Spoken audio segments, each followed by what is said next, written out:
Nice to have your company here on this Friday night, and we are in our preview for Barbagallo, your home of motoring excellence, barbagallo.com.au DL2061. But for Positively Green Lawn Care Services, Positively Green Lawn Care make your neighbours positively green with envy. I'm glad I spat all that out, Tan Armstrong, but what are the ground conditions like tonight?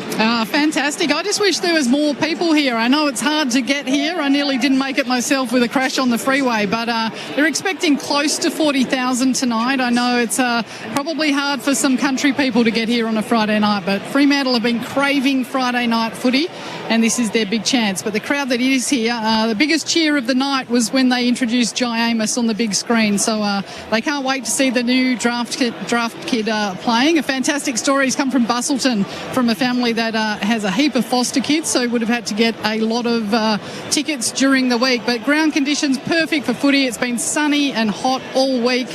Not a breath of wind down here either. So fantastic night for footy. 6 changes for the Fremantle Dockers, 4 for North Melbourne. I'll give you the benches: Brandon Walker, Darcy Tucker, David Mundy, Bailey Banfield, but he's glad he's not the sub. The sub is Neil Erasmus on his way back from concussion, the young teenager. For North Melbourne, Jaden Stevenson, Bossa Venalagi, Greenwood and Coleman Jones, and the sub is Josh Mahoney. Both clubs trained here at Optus Stadium yesterday to get used to the conditions. Cam Zerha spoke to the media and he said, "We're coming here to ambush the Dockers, so look out, the Roos are fired up." All right, all of that team news for Solar Heart. Reduce your energy bills with Solar Heart. That's smart. Mark Redding's favourite player, Adu Bosanavalagi, that is his favourite. I can tell you that. I look forward to him getting engaged tonight. Skeeters, we welcome him in. I just call him the boss man from now on. I think it's an apt nickname, a bit like Switkowski for Spurry, just to take some time to roll off the tongue. Tan mentioned about Friday night footy. If I said to you 2,121 days, Luke McFarlane, what would that signify to you? Last time the Dockers played on a Friday night. That's why you're a smart man. Exactly. It was 2016. It was at Subiaco Oval. Geelong beat the Dockers. Patrick Dangerfield picked up 3 votes. Can you believe it? 2,121 days since they were on the Friday night stage. Well, I was going to say, Rory Thompson, I think, is going to play his first game for the Gold Coast on the weekend for 1,373 days. Almost 4 years he hasn't played AFL for.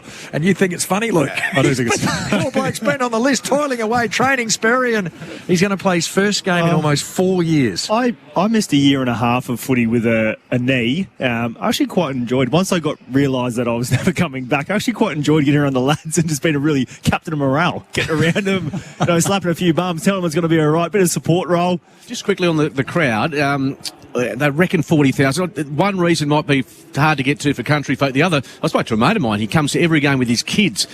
But because it's a 6:40 start, which isn't overly late. Friday night. Yeah, but junior footy at 8 o'clock the next morning. So I don't take that into account, but certainly it is a factor for some. Now, I did say a few minutes ago that North Melbourne had midgets likely playing in their forward line. Now, Ben McKay has been practicing with the forwards. Now, Ben McKay hasn't kicked a goal for North in his career. He started the club in 2017. He's played 42 games. He's normally positioned down back, but because of their lack of tools, it looks like, from what I've seen in the lead up to this game, that he is going to go forward. You'd think that Coleman Jones and also Goldstein will rotate and roll forward through that forward line as we discussed earlier. But Ben McKay, who's the twin brother of Harry, who plays for Carlton, is looking like he's going to play forward tonight. Well, hopefully the genetics cross over nicely for Ben McKay, because he's 201 centimetres, 99 kilos, so he's a big boy. And look, they're going to be hard pressed to get a lot of opportunity tonight, Lee, and we've touched on that already. The footy's not going to be coming in clean. It's not going to be coming in well to the North Melbourne front half. So you suspect McKay, and you'll probably get a pretty good defender on him too. Alex Pearce or Brennan Cox will possibly go to him, but it's going to be a tough ask for him to get his hands on it in the front half. You've got to feel sorry for him, Luke. As a defender, you pray for those days when the coach gives you the tap on the shoulder and says, you're starting forward, and you're going to get probably the best defender fullback in the comp at the moment, the in-form Alex Pearce, just absolutely strangling it. The hardest lockdown in the biz. Well, this is the issue too. I mean, I believe they should have started small small, but they're going to look. Sounds like they might send a tall down there, but I think it's going to be pretty hard going for anyone that wants to try and take a mark inside a Fremantle defensive 50 tonight. The Dockers just had the toss. They won. They're kicking to the left of your radio for the listeners. Yes, and before that St Kilda game, you said if Fremantle's a good side, they'll beat them by 10 goals. Obviously, they lost that game. After what they did in Geelong, North Melbourne, lowly, they'll take a 2-point victory. I'm saying it doesn't have to be. Mate, They've got to monster They them. don't have. Well, they They've should. got to monster them. But If they've got to stamp the competition, go out there and bury a side. Well, they have to. I mean, this is the team they want to be, and the Melbournes would do that. They need to come out and win by 10 goals tonight, and I think anything less, they're not the team that they want to be. They need to deliver every single week. And Josh Carr spoke about it before the bounce. The good teams are super consistent. It doesn't matter where you play or who you're playing. Your systems and your processes remain the same. The Ross line, Luke, once you got the foot on the throat, don't take it off and finish it. well, on Monday, if they've got 4 points in the bank, I go put that away first, Spurrier, before we worry about percentage. That's the modern game. It can be quite fickle. Now, before we get underway with all these Friday night lights shining through tonight, Scoot, who's going to light it up for you, given you haven't played yet? Oh, okay. You've put me on the spot. Yeah. I'm going to go with. I can't say Jai Amos, can I? Yeah, on of debut. course you can. Well, let's roll the dice and go the debutant just There to do you something go. a little spectacular on debut. Friday night football, the second match tonight. 6 PR coming here from Optus Stadium. Perfect conditions. Goldstein and Darcy ready to roll in the middle, and we have a bounce to get us underway. Comes to the front, taken by Goldstein. The big man does well. Got the hand pass away as well. Sarong searching for it at ground level. Can't gather it. North Melbourne, almost the hand pass came out from Davies Uniacke and he couldn't quite hit the target. Switkowski, Brody, now by hand to Brayshaw. Dockers inside 50 ball. It's a bit of a scrub up. Tracy, shut down. Tackle from behind by McKay. Now a chance for North Melbourne to push in the back, is it? No, holding the ball. Yes, it was a really good tackle from behind. So it's a free kick. Scott comes up with it. And pressure from North, good early. It looks like Josh Walker has actually started forward for North Melbourne up against Alex Pearce. Short ball, back towards Core. He in turn finds McDonald. Still inside defensive 50 for North Melbourne. And the Kangaroos, we spoke to Jai Simpkin on Sports Day during the week. The inconsistencies of their efforts during the course of a match has been spoken about at length. But can they find something tonight? Short ball back to Scott. Still inside defensive 50, so the Dockers have really hemmed them in inside the first minute of this opening quarter.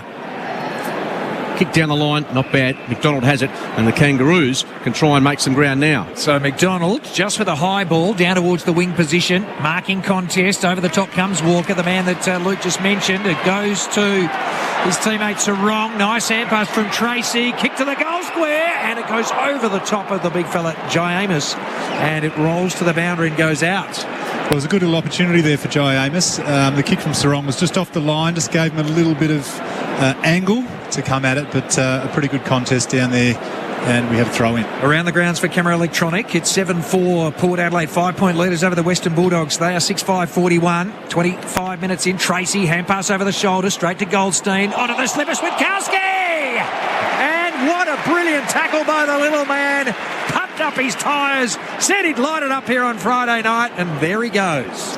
Well, that's the benefit of a player like Switkowski. We know, as Carl said, he's a terrific small forward. He puts so much pressure on. He took down the big man in Todd Goldstein on that occasion. But, gee, if you're trying to run out of defence against Fremantle forwards, you'd be absolutely shitting your pants, pardon my language, because there is so much pressure being put on. I love it. That's Luke McFarlane. Yeah, swearing Friday on night radio. footy. He's I ready meant to it. go. Don't worry. He's excited. Switkowski on the runway, sending it towards goal. And he is lighting it up here on your Friday night. First goal scorer tonight for Ross's Auctions. Ross's Auctions, auctioneers, valuers, Auctions Weekly at 453 Orong Road there at Welshpool. You visit auctions.com.au. Switkowski kicks straight, one straight 6-0, and that is on the Chemist Warehouse scoreboard. Really strong start from the Dockers. Got the ball in their 50, got some repeat entries, and North Melbourne got the ball deep in their fence, and they kept chipping it. It always makes me nervous when sides chip it around in their D50 early in the game. You want to find that march up, kick forward, get it out, get it in your half. And the Dockers set up brilliantly. Carl called it, got the ball back in for a repeat 50, forced a stoppage, and then Switkowski on the spot. Elite pressure that Luke spoke about is You don't want to be hanging the ball too long around the Dockers small forwards because they're going to gobble you up. Just got a text from Luke McFarlane's mum just saying, very disappointed in my son. Ball restarts in the middle. Happy Mother's Day, mate. Yeah, absolutely. Davies Uniacke tried to break free, couldn't. Aish, hand pass back towards the corridor. Brody Batney shut down. Got the hand pass away, but North Melbourne with the numbers around the football. Simpkin, sweeping hand pass. Goldstein forward of the centre circles. Takes something off it. Really good kick.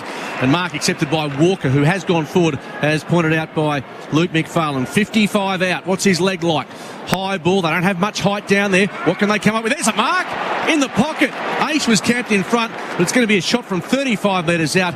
And really, Zurha had an unimpeded run to the footy. Clark there, Luke, needed to go. He was the third player rolling off. He thought it was even numbers, and he stayed down for the crumb. Needed to launch at the ball there, come in, impact it, and help your team.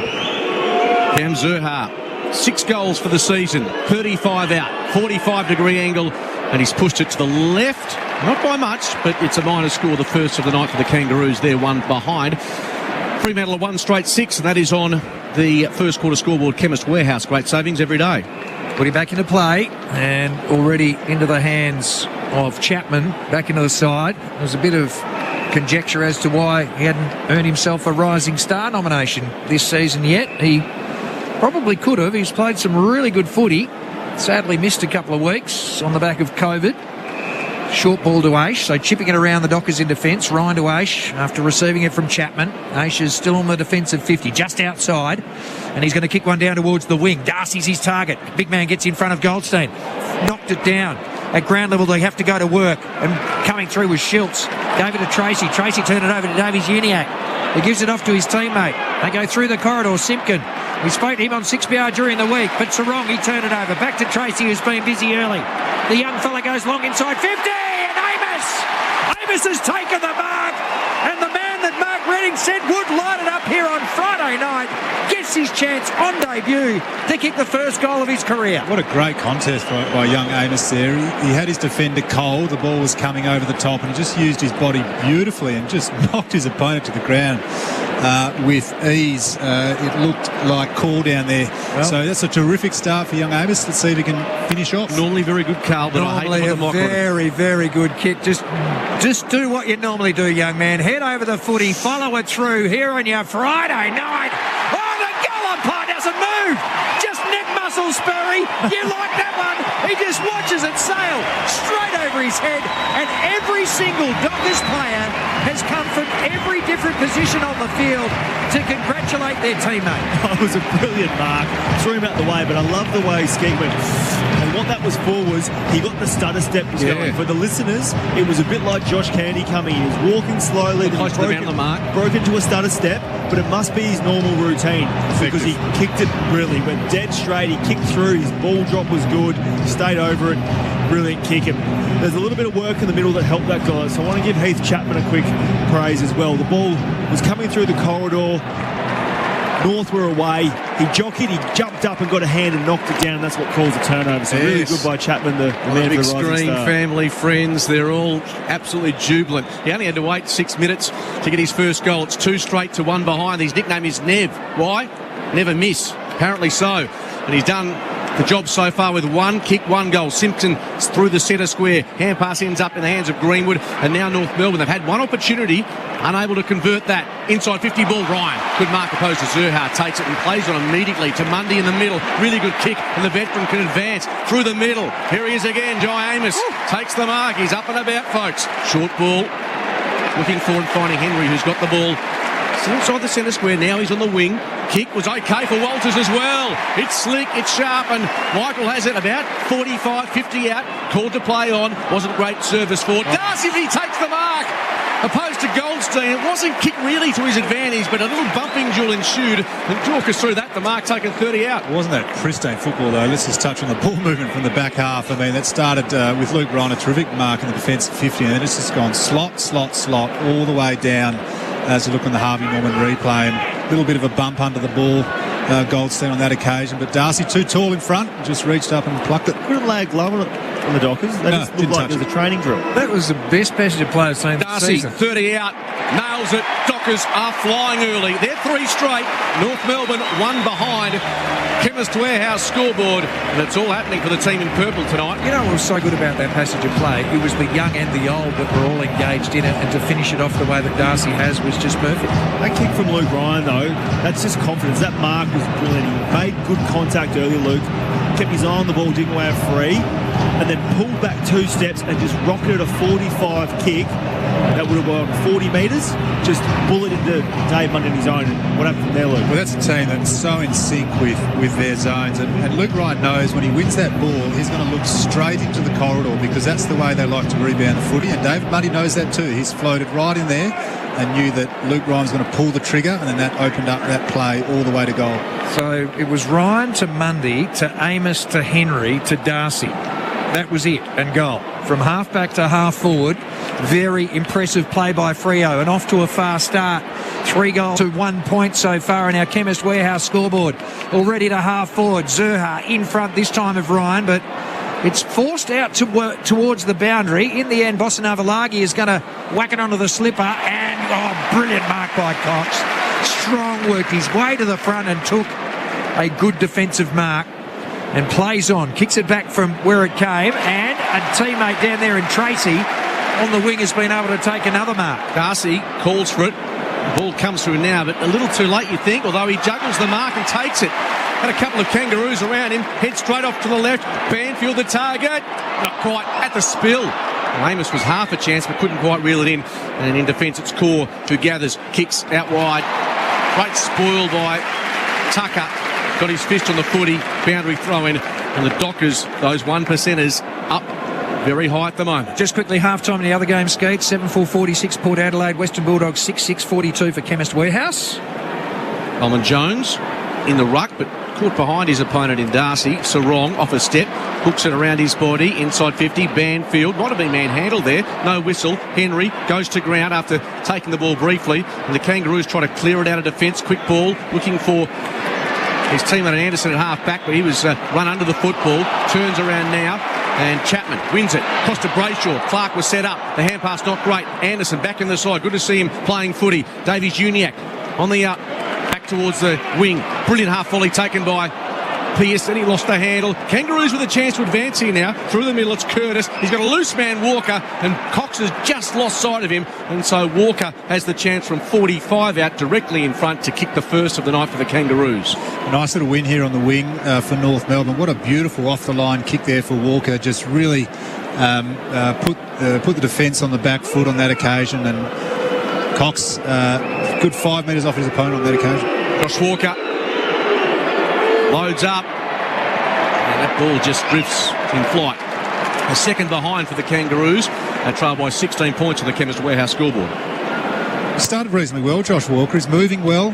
He's getting to good positions. And they've had a couple of opportunities in front of goal. They're just not finishing at the moment, North Melbourne. No, they're not. But Cox all on his own on the kick back into play. And he comfortably takes the mark. Already outside the defensive 50. His pass is going to be perfect for Brodie, who's been a ball magnet. He's been a machine so far this season.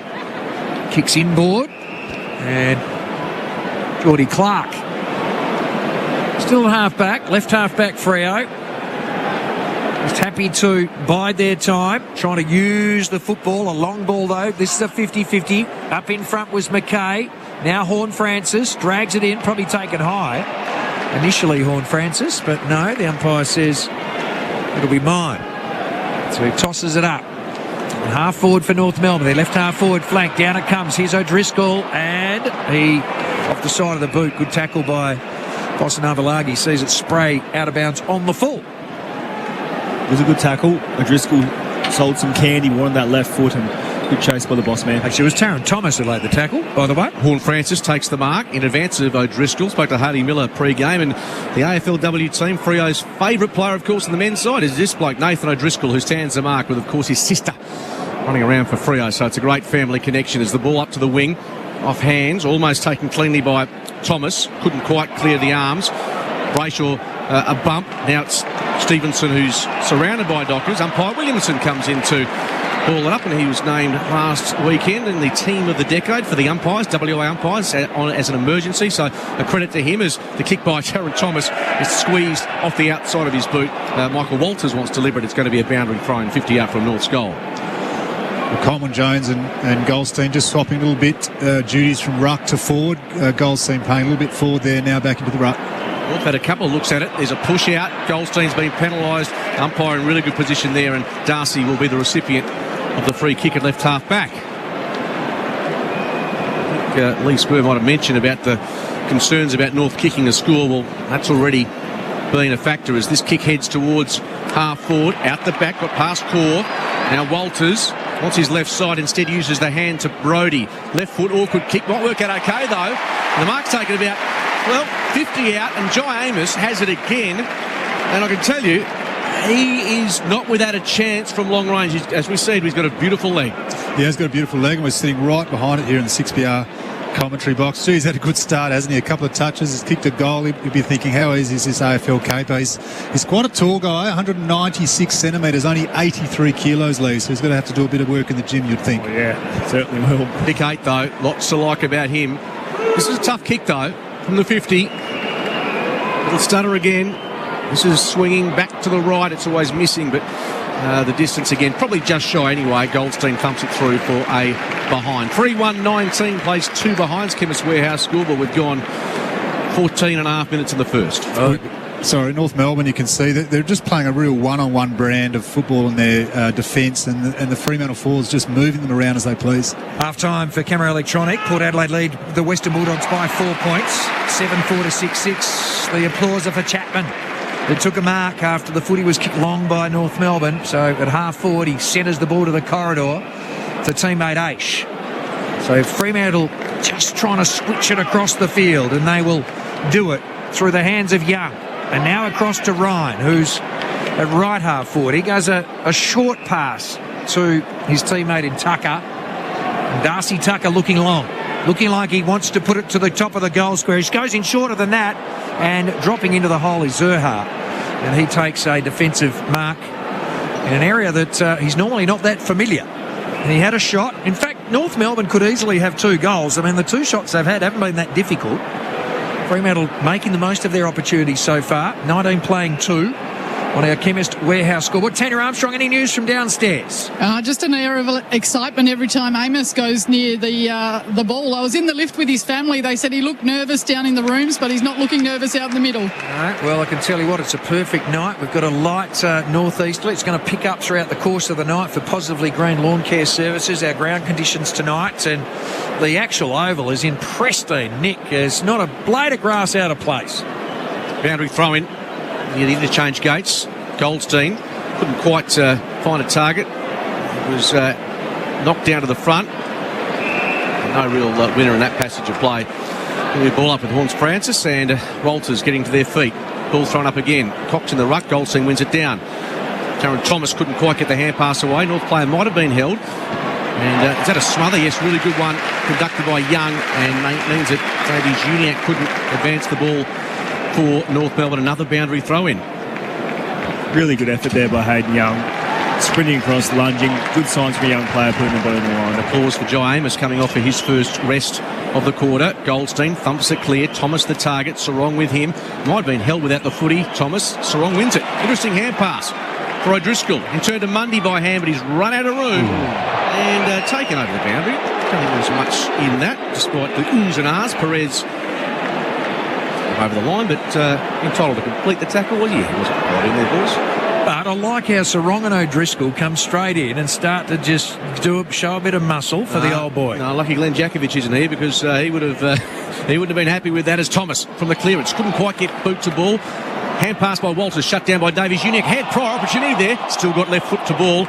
Up towards half forward. Walker confronted. Couldn't quite take it with him. He's got support though. And here's Young, who got it from Tucker. Back to Cox. Back inside towards a dangerous hand pass. And crunch. Thomas took care of his opponent. Winning it back is North. A kick forward by Anderson. He received it from Perez. Out of bounds on the full. And North Melbourne just unable to string together many passages of clean footy. The margin remains at 17 points. It was a good little defensive passage there from North. They just kept coming at Fremantle and forcing them to get into a bit of a handball game and turned it over, albeit out of bounds on the full. Yeah, they've been pressing North, and they, as I said, have had a couple of opportunities. They've wasted them. Tracy gets a chance here. Does really well. Shovels it out into the path of a running Brodie. Picks it up, hand pass, off to his teammate.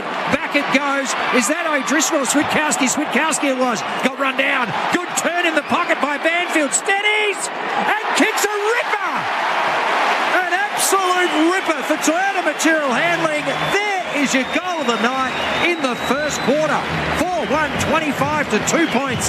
That's the score on the Chemist Warehouse scoreboard. Really good pickup by Josh Tracy, running flat stick, and in one motion got the ball from his hands to a handball forward, surging to a Will Brodie. Really impressive from a big player. Could have got shut down, that would have been the play over. But Brodie, again, nice quick handball, moves it on. And a really good chase by Francis Horner and Switkowski there, because I thought he was out. He was gone. He's so fast. Francis, sorry. Really good chase and tackle. And then Bailey Banfield just Johnny on the spot, got the handfield. He would have thought to himself, he went. I'll go for this and miss it. The fingers will be pointed, Luke, but he threaded the needle. Yeah, you've got to kick it. You've got to kick those ones from the boundary. If you miss them, you'll be looking at the vision on Monday and the coach will be saying, why didn't you centre the ball? But great finish there from Bailey Banfield and great little twist on a dime, really, to get himself out of trouble. Dockers by 23. Restart. Darcy knocks it down. There's a hold. It'll go to Fremantle. It might even be Brodie's free kick inside the centre circle. So another potential inside 50 ball coming up for Fremantle. With 6:52 remaining on the clock, and he just guides it towards Darcy. He's allowed plenty of space by Goldstein. Darcy drives it deep towards full forward. And camped in front was Tracy. Didn't take the mark, then laid a very strong tackle. That's good forward pressure. Ball up the result. 15 out, directly in front of Fremantle's goal. Just right now, Tracy 6 disposals, Davies Uniac 6. So they are your leaders for Automasters, doing it beautifully at the moment. Restart. Goldstein won it down, then wins it at ground level. Got some numbers out the back of this contest. We'll have a kick, unfortunately, by McKay. Doesn't make much distance. Here's Henry trying to weave his way through. Couldn't make any contact. Ball cleared by North Melbourne. Back to the 50. Darcy the spoil over the top of the big launch was Coleman Jones. Fremantle win it back. Hand pass came from Tucker across to Brodie. In turn, they've got it to Chapman. He's got it 70 from goal. Centering ball. Looking for a target. Oh, there's a mark to Banfield again. Not the tallest man in the pack, but he certainly judged it the best. Well, I've liked Heath Chapman's game so far. He's up to 5 disposals and won the ball back there for Fremantle, and just a bit of angle on the kick again. So it does sort of upset the defence when you just put a bit of angle on that kick, and he sort of popped it into, well, quite a bit of congestion, but the only man who seemed to have his eyes on the football was Bailey Banfield, and takes a nice mark directly in front. It was an uncontested mark in congestion. So that's a no-no from the North defence. If he kicked 2 goals in the first quarter, he's doing his job and then some. It's there. The crowd says it at the back of the grandstand. He's kicked the goal only just, but that'll do. It's 5-1, playing 2 behinds, and Fremantle already putting a margin in this one on the Chemist Warehouse scoreboard.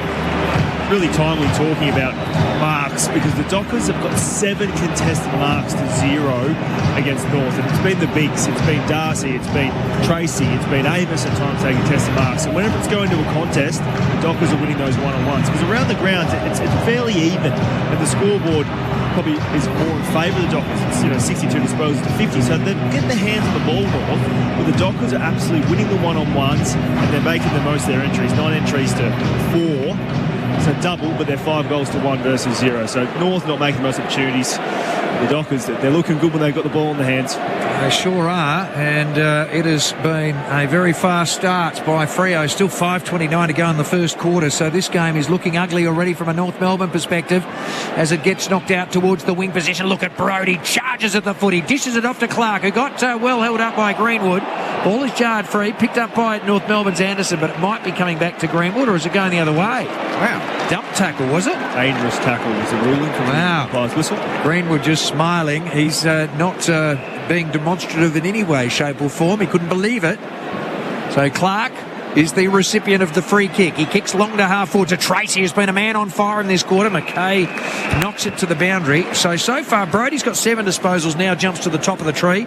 Davies Uniac, Tracy with 6, Chapman with 5, along with Sarong. And Jai Amos on debut, 4 disposals and a goal in the top 6 right now for the wonderful team at Automasters. Exciting. Boundary throw in. Attacking half of the ground for Fremantle. Sarong had it, tackled. And a ball up is the end result. The Dockers really opening up their forward line here, Luke. They've only got 4 players inside 50, creating lots of space, so when the ball comes in, it gives them an opportunity. Coleman Jones opposed to Darcy. The latter wins it down. Good tackle. They could be holding the ball here. Well, it just spilled free. Now Switkowski soccers it forward towards the pocket. It's close to the boundary line and eventually allowed to trickle over, but unlucky the Dockers not to win a free kick there. I don't mean to be disrespectful to North Melbourne, Lee, but to your point, you'd be thrilled to be playing in the forward line tonight for Fremantle. They've got space to move and the footy's coming in very well. Coleman Jones opposed to Tracy to the front. Lots of North bodies, but they all looked at it. Banfield, well tackled, goes to ground. Umpire looks, waits, and then decides that Taylor had nowhere to go either. So it's 30 out, and once again, a stoppage. Fremantle looking dangerous in these situations. From the restart, Tracy at ground level tries to hand pass it forward. Walters looking for high contact, none forthcoming. Brody, hand pass to Banfield. He taps it on, looking for Young. Trying to squeeze his way out of there. Little hand pass came out off the hands of Curtis, but straight to Brayshaw. High ball, 2-on-1. North should be taking the mark, and they do. McKay does well. Back pocket, and North can get it into the hands of Curtis. Still back pocket, and they're not looking like moving the ball too fluently at this point. Horn Francis launched himself, couldn't take the mark. Greenwood releases Davies Uniacke back at the feet of Stevenson, and they're having trouble getting it moving forward. Finally Anderson up towards half forward. Zeeble was charging, but the mark taken by the acting skipper in Pearce. So Pearce gets it across to Walker. Beautiful pass to Amos. I like the way he leads up. Isn't that just the way a forward should do it? Straight at the kicker. Looks fast as well in the lead. He's got some, once he gets up and moves, he's pretty quick. Yeah, for a big man. Kicks it long, inside 50, knocked away from Tracy. Here's the crumb to Sarong. He gets it on the toe, but it's not going to get there quick enough. Cutting it off is, I think, Curtis. Maybe kicking it to the defensive 50. Marking contest. It's in dispute. Gee, I tell you what, Amos wanted again, but Pearce ran into him, got it and gave it to Aish. Aish has kicked towards Walters too far, and coming up Coleman Jones, inside defensive 50, is able to take a mark for North. Courageous mark there, Coleman Jones. He had Sean Darcy bearing down on him and just stood his ground. Goes in short to Flynn Perez, who kicks the ball down towards the wing. It's in free space and not able to control it down there is Walker, and out of bounds it goes. Brandon Walker, game number 16, his 6th match this season, and I asked one of his teammates during the week as to whether he would beat him in a foot race, and he said no chance. So no chance. Walker on the wing as Sarong gets a hand pass forward. Here's Henry, another man with pretty good leg speed. Works well in confined space, out of bounds. You're asking whether O'Driscoll's faster than Brandon Walker, weren't you? Yes. And well, Walker's a lot quicker, he yes, said. that's correct. Who are we talking to? Will Brody, that's right. Yeah, I've forgotten. It was only a couple of days ago. But, we were talking to him about how many times he was getting the footy too, Skeet. What do I recall? 5-1 to 2 points. Take it away. Boundary throw-in. Fremantle have won it. Oh, Brayshaw weaving, ducking, diving. The hand pass wasn't great, looking for Aish. Charging through Zurha. Couldn't quite find a passage. He stopped, and the ball is locked up.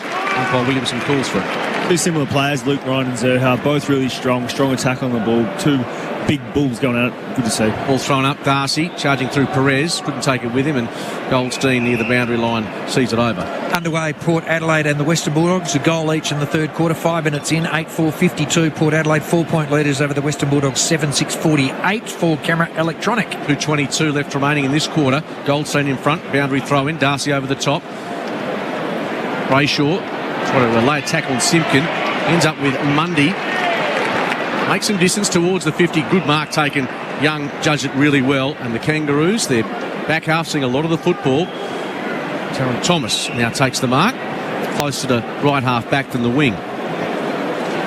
Inside 50's 14-4. Now Skeet in favour of Freo, and already 5 marks to 2 inside 50. Thomas kicks to a big pack. Off hands. Take it as Horn Francis, and Young is there back in the side. Bit of a stalemate develops. So Tanya Armstrong, boundary side, with some updates for us. Yeah, all clear on the injury front. I was keeping an eye on Bailey Banfield. He's playing at half forward for the Fremantle Dockers. He was hobbling for a little while, but he's staying out there, so it looks okay. Boundary throwing. Darcy took it. Hand pass for Switkowski.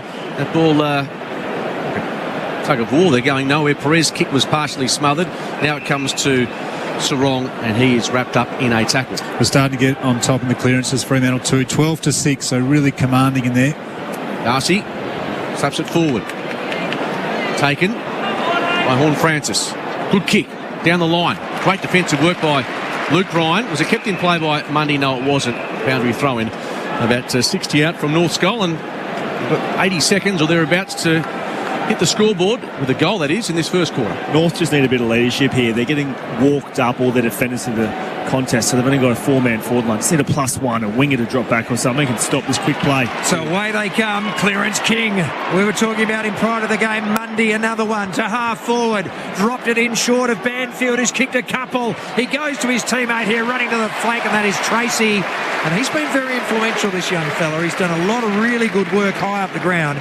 And now he gets a chance to get on the scoreboard, Luke McPhail. Well, a nice passage of play then, starting with David Mundy. Just realised he had a bit of space there and took a bounce in the corridor. Again, changing up the angles, and that's what Fremantle are doing so well tonight. And the kick into Josh Tracy off the line and gave him an opportunity, albeit close to the boundary line. So clock ticking down, 42 seconds and counting down towards quarter time. 5-1. Can he make it? 6 in the first quarter as Tracy's kick is sprayed it across the face. It actually doesn't, I don't think, yeah, it does. It does go out of bounds on the full. So Goldstein, who did take the mark in the opposite pocket, is going to kick the footy back into play.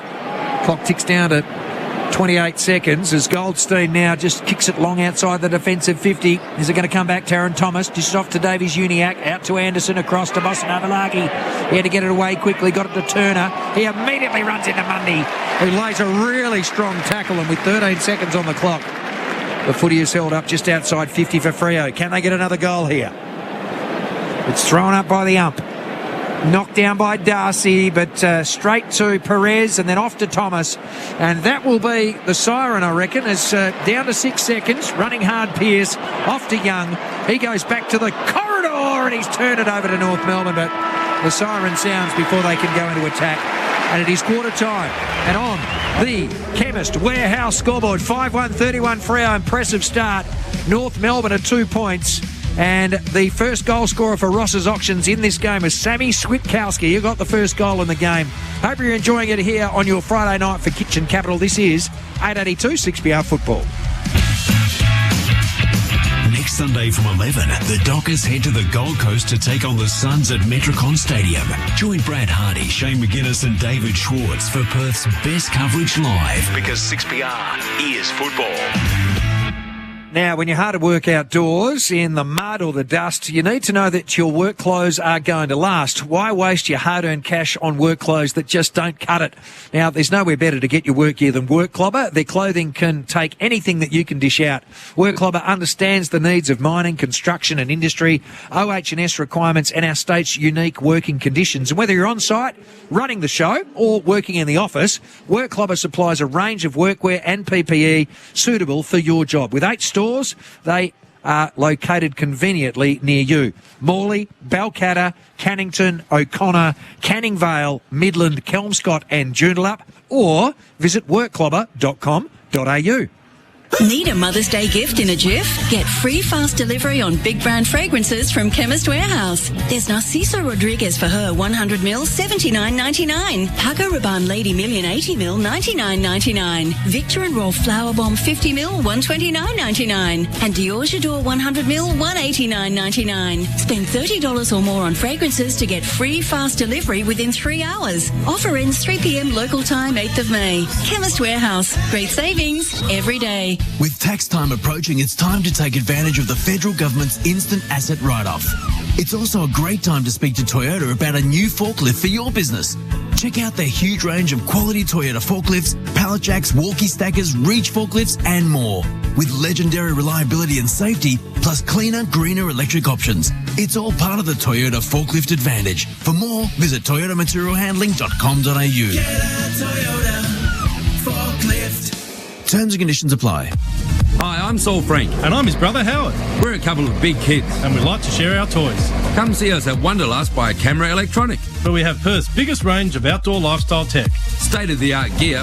Drones, underwater drones, e-foils, speakers, robotics, pet tech, e-go-kart. Don't forget e-scooters, e-bikes, underwater scooters, headphones and portable power. Newly moved to 324 Murray Street, Perth. Wanderlustperth.com.au. Power your next adventure. Proud partner of 6PR Football. Jesters knows the ingredients to a glorious footy season are things like guts, blood, sweat and tears. And we put all these into our footy pie. Oh, it's a metaphor. The actual ingredients are lean chunks of premium WA steak, simmered slowly in a rich gravy, topped with bacon and cheddar cheese. Jester's footy pie is one you won't want to handle. Jester's, no ordinary pie. When you work every day from dawn till dusk, sometimes in mud, sometimes in dust, the clothes on your back have to keep up with the pace. And if they're not from Work Clobber, they're just not in the race.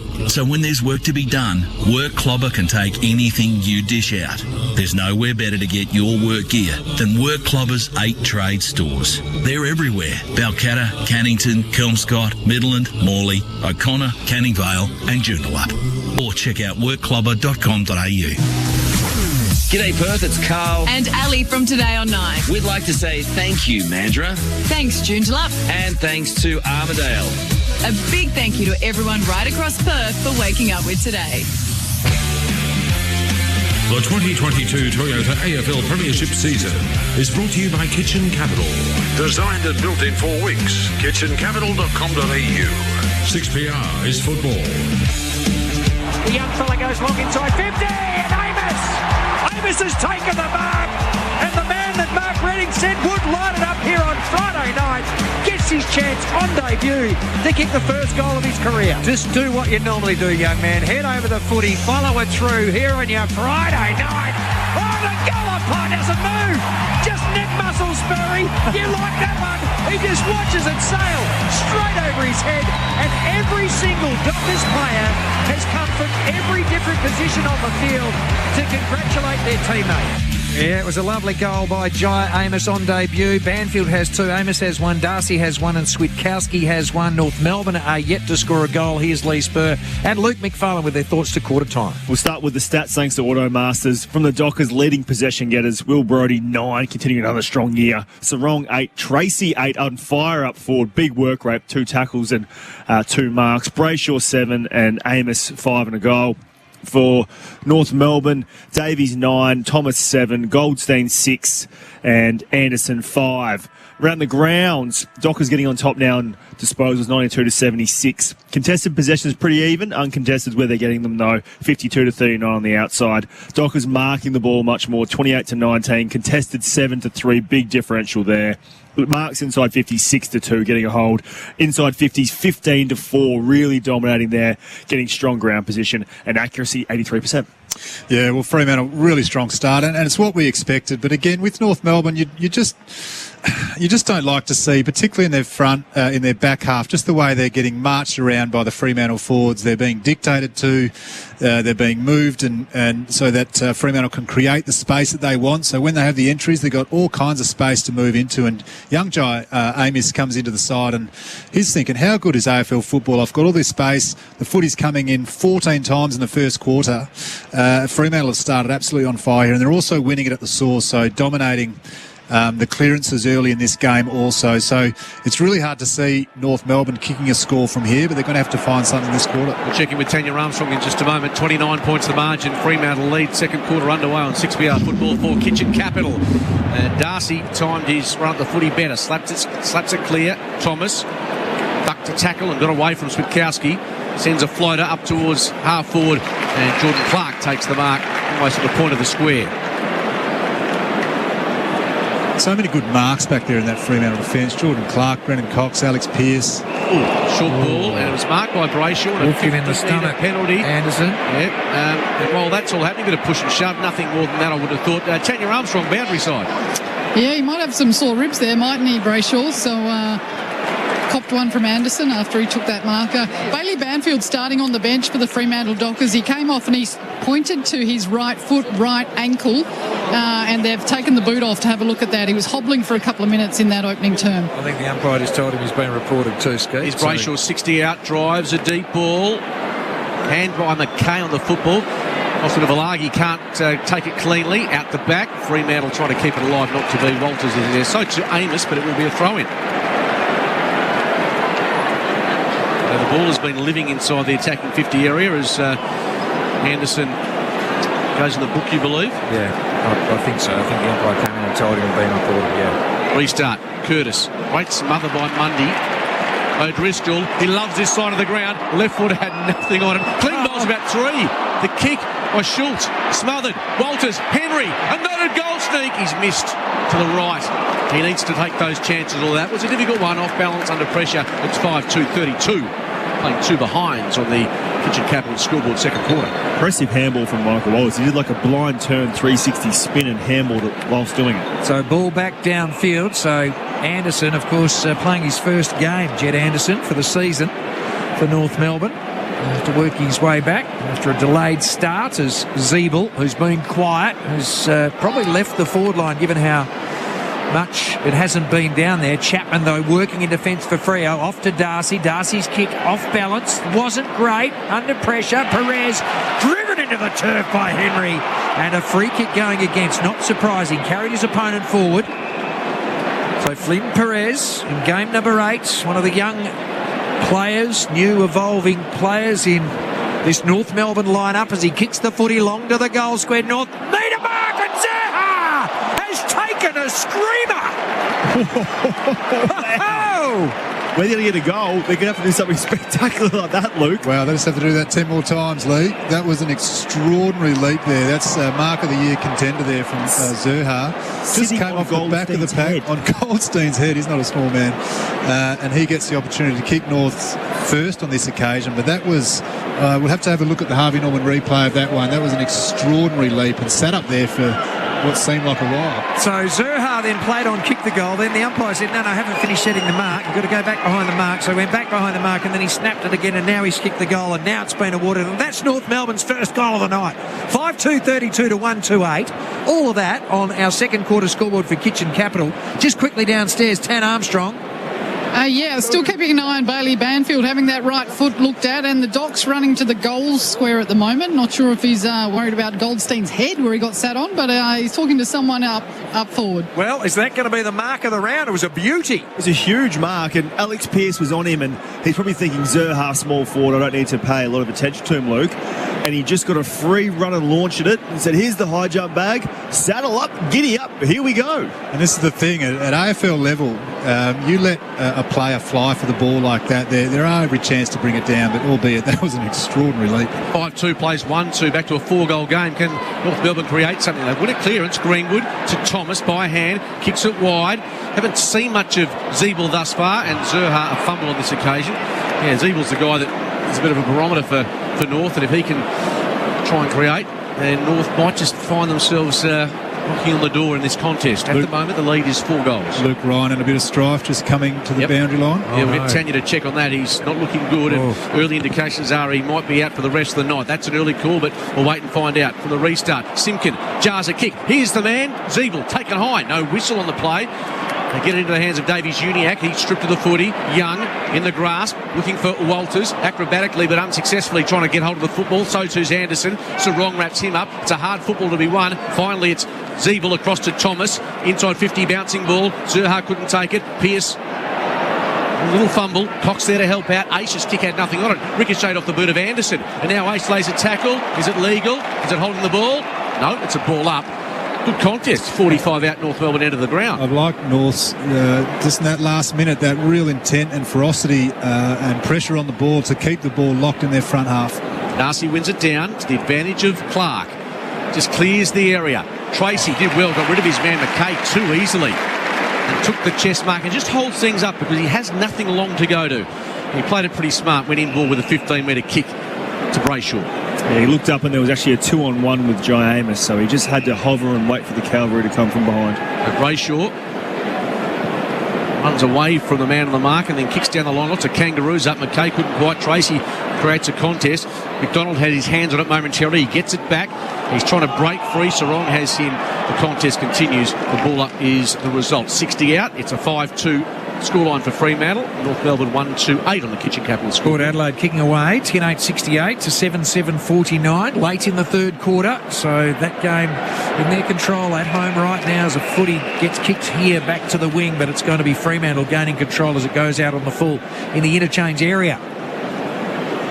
Tan, any more news on Luke Ryan, who limped from the field moments ago? Yeah, plenty of concern over his right ankle, Carl. He twisted it badly as he went for a marking contest. It all went the wrong way, so looking like some torn ligaments. He's on his back in the dugout. They've got the boot off, the sock off. They've given him some anti-inflammatories, so plenty of concern over the gun defender. Yeah, we just saw it on the Harvey Norman replay. Kick off the new footy season at Harvey Norman. They've got these thumping big TVs in there. I went in there the other day. They're absolute rippers. Get in there and get one. They're pretty cheap too. Yeah, the old big TVs used to be like $5 or $6 grand. Now they're cheap as chips. The old rear projection take up the whole living room. It's about 4 metres deep. $600 for a globe. You reckon I had one? Footy gets kicked long. Inside 50. Gets knocked away towards the boundary. And it goes out of bounds. What do you want to see from Liam Henry tonight, boys? Lots of pressure. I want to see lots of pressure. Chase, tackle, harass. The goals will come, but I want to see clean and pressure and get after the North backs. What do you think, Luke? Yeah, we just adds into that already really good front half pressure, and if you can kick 1 or 2 goals tonight, that'll be great reward. So North defending stoutly. Brian getting his ankle strapped in the dugout. Clark has meantime taken the mark for Freo. Reckons he's going to kick it. Surely not. He's a big kick. He is a big kick, but not this big. I like him to see him go to the barrel, Luke. He's going to have to kick this 60 to get elevation. He's got Callum Coleman-Jones, who's about 10 foot, standing on the mark. He might take him on. He's got a very good leg, though, Carl. Well, let's see. From 60, here we go. The Clark leg. Is it this good? He's kicked it to the line. It's touched and eventually knocked through. So Tracy knocked it actually back into play, and then Core smacked it through for a rush behind. 5-3-33 to 1-2-8 on the Kitchen Capital scoreboard. Ball back in. North go up the middle. Plenty of purple there. Almost a juggling mark taken, but not quite by Chapman. And North will win it at the source. Anderson on the wing. Kicks it wide. Zerha, not sure which way it's going to bounce. In the end, it goes away from he and Walker. Boundary throw-in, but they've made some ground left half forward the ball for the Kangaroos. Well, Heath Chapman again just coming forward, nearly held on to that mark. He's up to 6 disposals. I've really liked his game. He's such a mature player for such a young man, and he's looking pretty comfortable down there in free defence. Boundary throw-in. There's Coleman-Jones getting involved. Juan Francis to Perez. Taking a tackle, and just roll the R with that if we can next time, Spirit. Perez. I can't even purr, mate. So there's no chance of me doing that. I can't purr. Can't do it. Can't do it. I won't ask you whether you've got... can't purr, can't roll my R's either. Brody's got the footy. He's about 75 out, heads towards half forward. Mark taken by Tracy. Liked his game so far. Oh, I've loved his game. It's been really nice. He's 60 out from goal. He moves towards...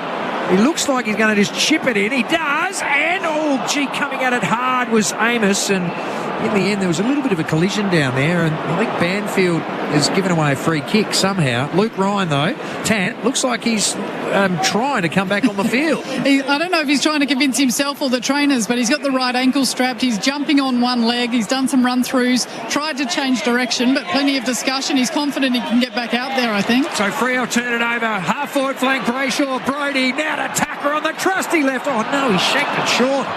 Shanked it short and kicked it straight to core of North. Core, a little juggle.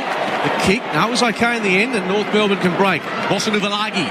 The boss man's got it. He's kicked it to absolutely nobody. The former Magpie, and Hayden Young's got some wheels. He might have had a week out with the protocols, but he's got some speed to burn.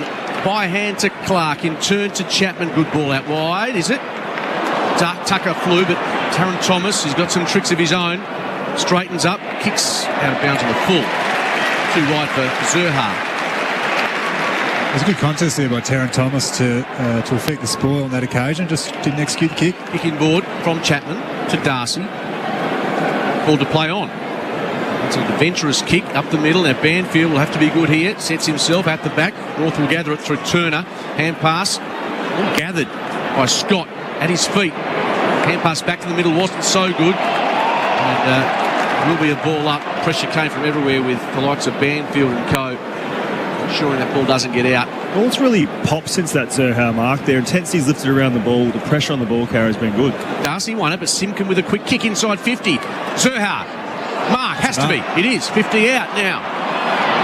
He is a goal kicker, but again, has he got 55 in him? Directly in front of us. He's a big kick. He's a big mark, we know that. Where's the barrel? I want to see the barrel. You're not going to get a barrel from here, Lee. I want to see one. Bit of flair. Well, I think he fancies himself to give this a nudge. He plays on. Doesn't strike it well, as is the case. Carl and I have talked about this often. Once they play on from outside the range, it'll kick inside 50 ball, and it's Brayshaw mopping up to Cox. In turn to Clark. Heads down the line, measures the pass, and there's a free kick going back to Clark. So not a bad result for North, really. Standing the mark is Curtis, and it's going to be Clark who has to get it outside defensive 50. It's 5-3-33, playing 1-2-8 in this second quarter for Kitchen Capital. We've been outscored 3-0 so far, and we've gone half the quarter, nearly 12 minutes. It's 1-0. So the coach will be a little bit concerned with, I think, the lack of being able to keep on rolling. North Melbourne keeping some pressure on. They've taken another mark through Thomas, goes long back inside 50. North, big man up, and Coleman Jones, and there's a free kick to North Melbourne.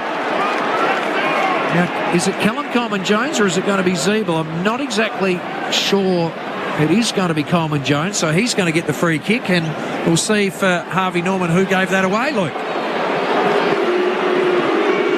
Yeah, it's a bit hard to tell at this point. We'll have to see that replay again as Coleman Jones goes around the corner and kicks North Melbourne's second goal. They've had a reasonable quarter, North. They've given a bit more intensity around the footy, and they're getting a little bit of reward now with a couple of goals in this quarter, but a little bit of discussion amongst the Fremantle backs as we look at the Harvey Norman replay, and it doesn't look like there's too much in that. Holding an arm, perhaps. Inside 50's 5 apiece for this quarter, so North arrested that momentum. Let's go downstairs to Tanya. Yeah, amazing recovery from Dockers defender Luke Ryan. He's back on the ground, so had that right ankle strapped and he's running back out there. And the Dockers fans are not happy with the replay on the screen for that one. Well, it looked like Brendan Cox and Coleman Jones both had a piece of each other's jumper, so it was a pretty even free kick either way. He could have called it either way, really. Well, Coleman Jones let go and Cox kept holding on for a bit longer, and I reckon the umpire saw the one that held a bit longer. So anyway, it's 5-3 to 2-2. All of that on the Kitchen Capital scoreboard. Fremantle still in front, but 2-0 in this quarter in favour of North. The ball will be returned after the umpire watched that. But yes, Luke Ryan, he looked gone. Yeah. Done. Dusted. Rough. Magic spray. Well, those ankles, they can really sting, but they often don't put you out of the game. With a restart, Greenwood, little hand pass, but straight to Mundy, who finds a little bit of room. Brayshaw sidestepping as well. Back towards attacking 50. There's a really good mark taken. Going back to the flight. Really putting himself in the line of fire there was Lockie Young. He goes short for Greenwood. Surprisingly left the Gold Coast, or surprised the Gold Coast in any case. Here's Young. Centre half back and beyond. Out wide. Good delivery for McDonald. Wants to loop the hand pass over the top. Instead goes with the left foot kick. Good ball, is it? O'Driscoll came across on the angle. Shut it off. Got it to Brodie, who went by hand to Banfield. Now Amos, he's got Core for company. Couldn't take the mark. Goes to ground. Tracy in support. McKay. Ooh, how did he get rid of that? Illegally, according to umpire Williamson. It will be a free kick to Tracy. And I've liked his pressure tonight. He gets a look for about 45 out on a 45-degree angle. Yeah, he's had a really active night, Josh Tracy. He's up to 10 disposals, and he's got a really good opportunity to kick a goal here. But it started with O'Driscoll in the back half, and that's what defence that's on their toes is able to do, is able to read the kick off the North Melbourne boot, come across, intercept, and the ball goes counter-punch back the other way, and Josh Tracy is getting a shot at goal now. 7 contested possessions. Here's Tracy trying to bend it left to right, not coming back enough, minus score.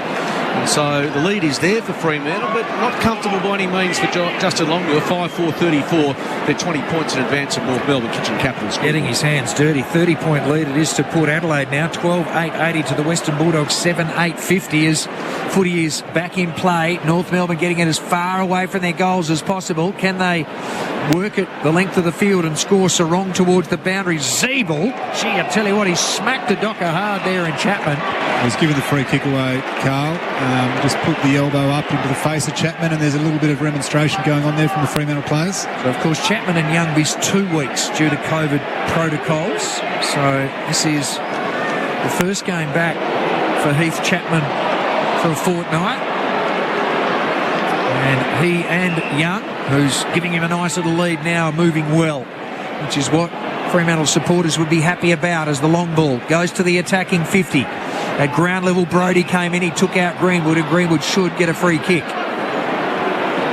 And does.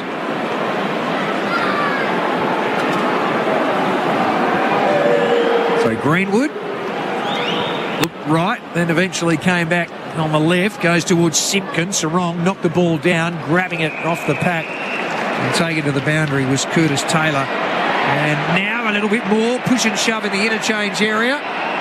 This time it is Lukey Ryan. He just spent some time flattening his back and his ankle strapped, but he looks to be all right now, Tanya Armstrong. Yeah, there's a bit of wrestling happening on the wing, Carl. And I'll tell you what, Sarong might have smacked his head on. He smacked his head hard here. Zeeble and Ryan kept on jostling. They cleaned up Sarong in the process, and he smacked his head on the ground. So anyway, Davies Uniacke ducks into the tackle, got it off to Greenwood. Greenwood goes forward now to the attacking 50. Coleman Jones takes a really good contested mark, the big man. And all of a sudden, North Melbourne, they could get 3 in a row here, but the kick has been cut off by Darcy Tucker. He pushed hard for Freo into defence. And that's that fold-back defence that Fremantle's so good at. Tucker just ran a really good pattern and got right back in front of the key forward on that occasion and chops it off. Here's Rage's mark. Back pocket. Yeah. So North Melbourne just holding Fremantle as Perez intercept mark takes it. Like to get this in pretty quickly, although there's not a lot of urgency from him. Perez drives this almost to the top of the square. Ryan was there, didn't take the mark at the spill. Taken by Young to Brodie by hand. Tucker, a tumbler back towards the wing. Good mark taken by Walters. Gets it off to Walker. It opens up here. Now, where's he heading? Horn Francis can't trap him. Oh, he's taking the bounce. Did he tackle him with the ball in hand? Not sure. Here's Banfield, ducking and diving. They've got numbers 4 to the ball, including Henry. But it's Walker who goes back to Walters. He just drives this deep. Not a great delivery. Schultz, though, almost took it on the way down. Couldn't quite. Great pressure by Fremantle. Amos, bouncing ball, not quite across the face. O'Driscoll, basketball style, keeps it alive. Hand pass. Come on, Coxie. Off one step. Kicks a goal. What a moment for Fremantle. Great team goal. One of the best of the season. Outstanding. And 2 blokes in their first season, only a handful of games. Amos and then O'Driscoll having the smarts to knock it over his head and scores. Amos almost kicked it from the pocket. Yeah. An impossible angle off his tippy toes. Picked it up in one action, had a little dribbler at the goals, as BT would call it. And then O'Driscoll, really clever, just went, I'm going to keep this alive, give us a chance, and then got back on it first and handballed it to Cox, and he did the rest with a nice little check side, as they call it, Luke. How about that for a kick from big Brandon Cox? He's a tall man. He took one step and just check-sided that ball through the goals, and didn't he celebrate? When a defender kicks a goal, Lee, it's a pretty exciting time. Yeah, did the old Pavlich one-arm celebration to the crowd. Well, it's a beautiful Friday night, and for Freo, Banfield has 2, and all of a sudden, Amos, Cox, Darcy, Switkowski all have singles, so Fremantle's first goal, though, for the quarter. Only 7 minutes 40 left in the second quarter, so it's taken a while to score. Out to the wing, North Melbourne already. With the ball is Thomas. Kicks a beautiful pass. Anderson, his target. Gee, I'll tell you what, he's strong in the attempted tackle, and he shook him off. Perez then chips it inside 50, but maybe too far out of bounds on the full.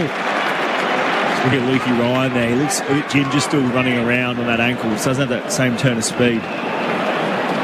He's out there, though. He's toiling away. Tough hombre.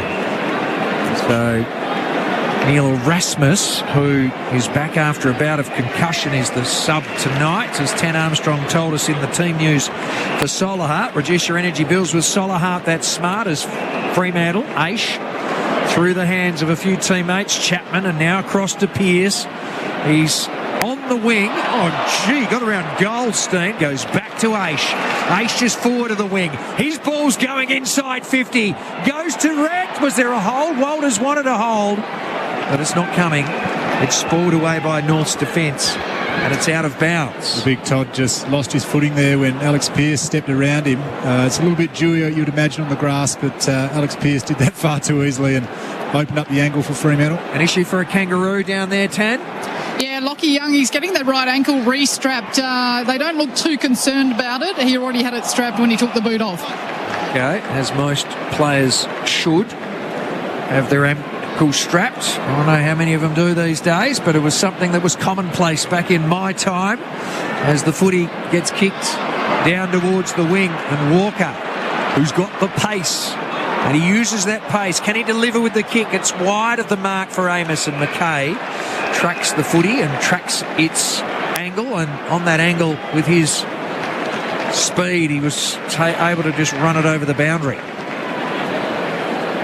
So three-quarter time at Adelaide Oval. Port Adelaide 12-8-80 lead the Western Bulldogs 8-8-56. The restart, Brodie had it, hand pass knocked down, Tucker's there close to the boundary line, and Horne-Francis ensures he stopped in his tracks as well.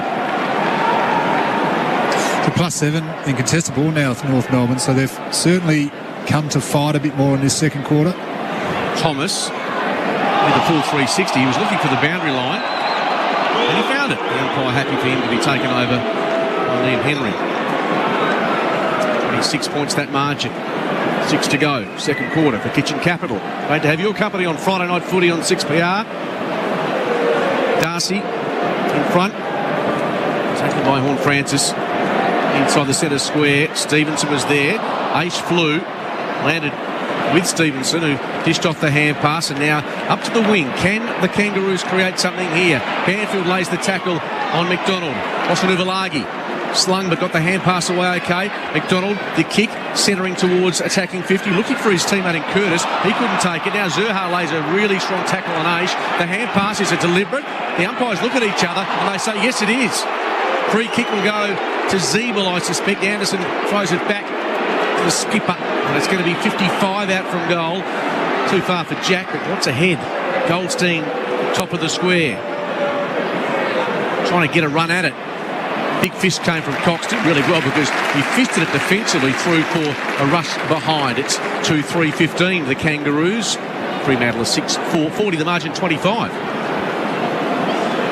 So kicks back in with 5:20 left on the clock on your Friday Night Footy for Kitchen Capital. Designer built in 4 weeks, kitchencapital.com.au. As it is Chapman going out towards Pearce, and Pearce is strong, taking the mark. It's a left half back.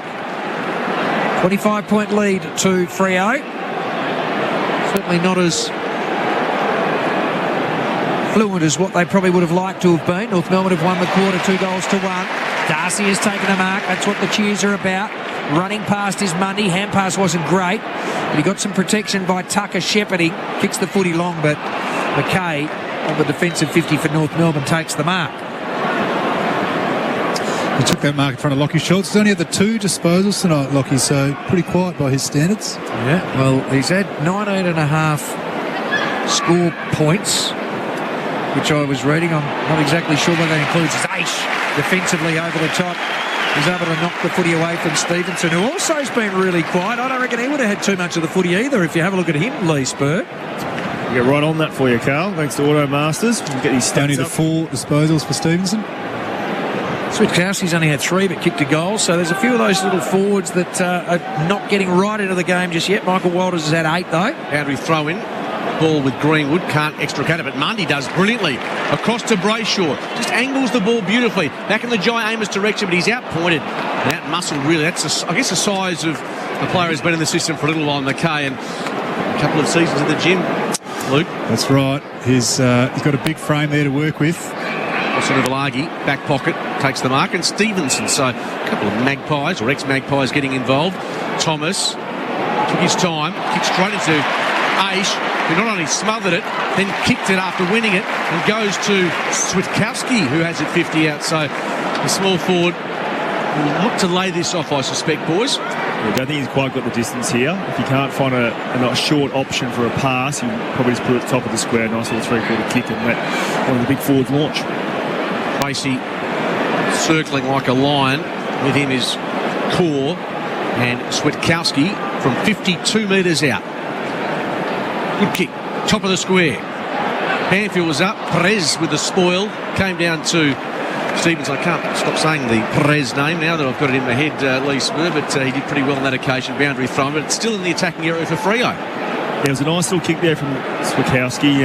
Banfield came through and launched it. It would have been good if it was one of the big, tall forwards getting launched. Probably would have marked it. Boundary throwing. Here's Tracy. Goldstein beats him to it.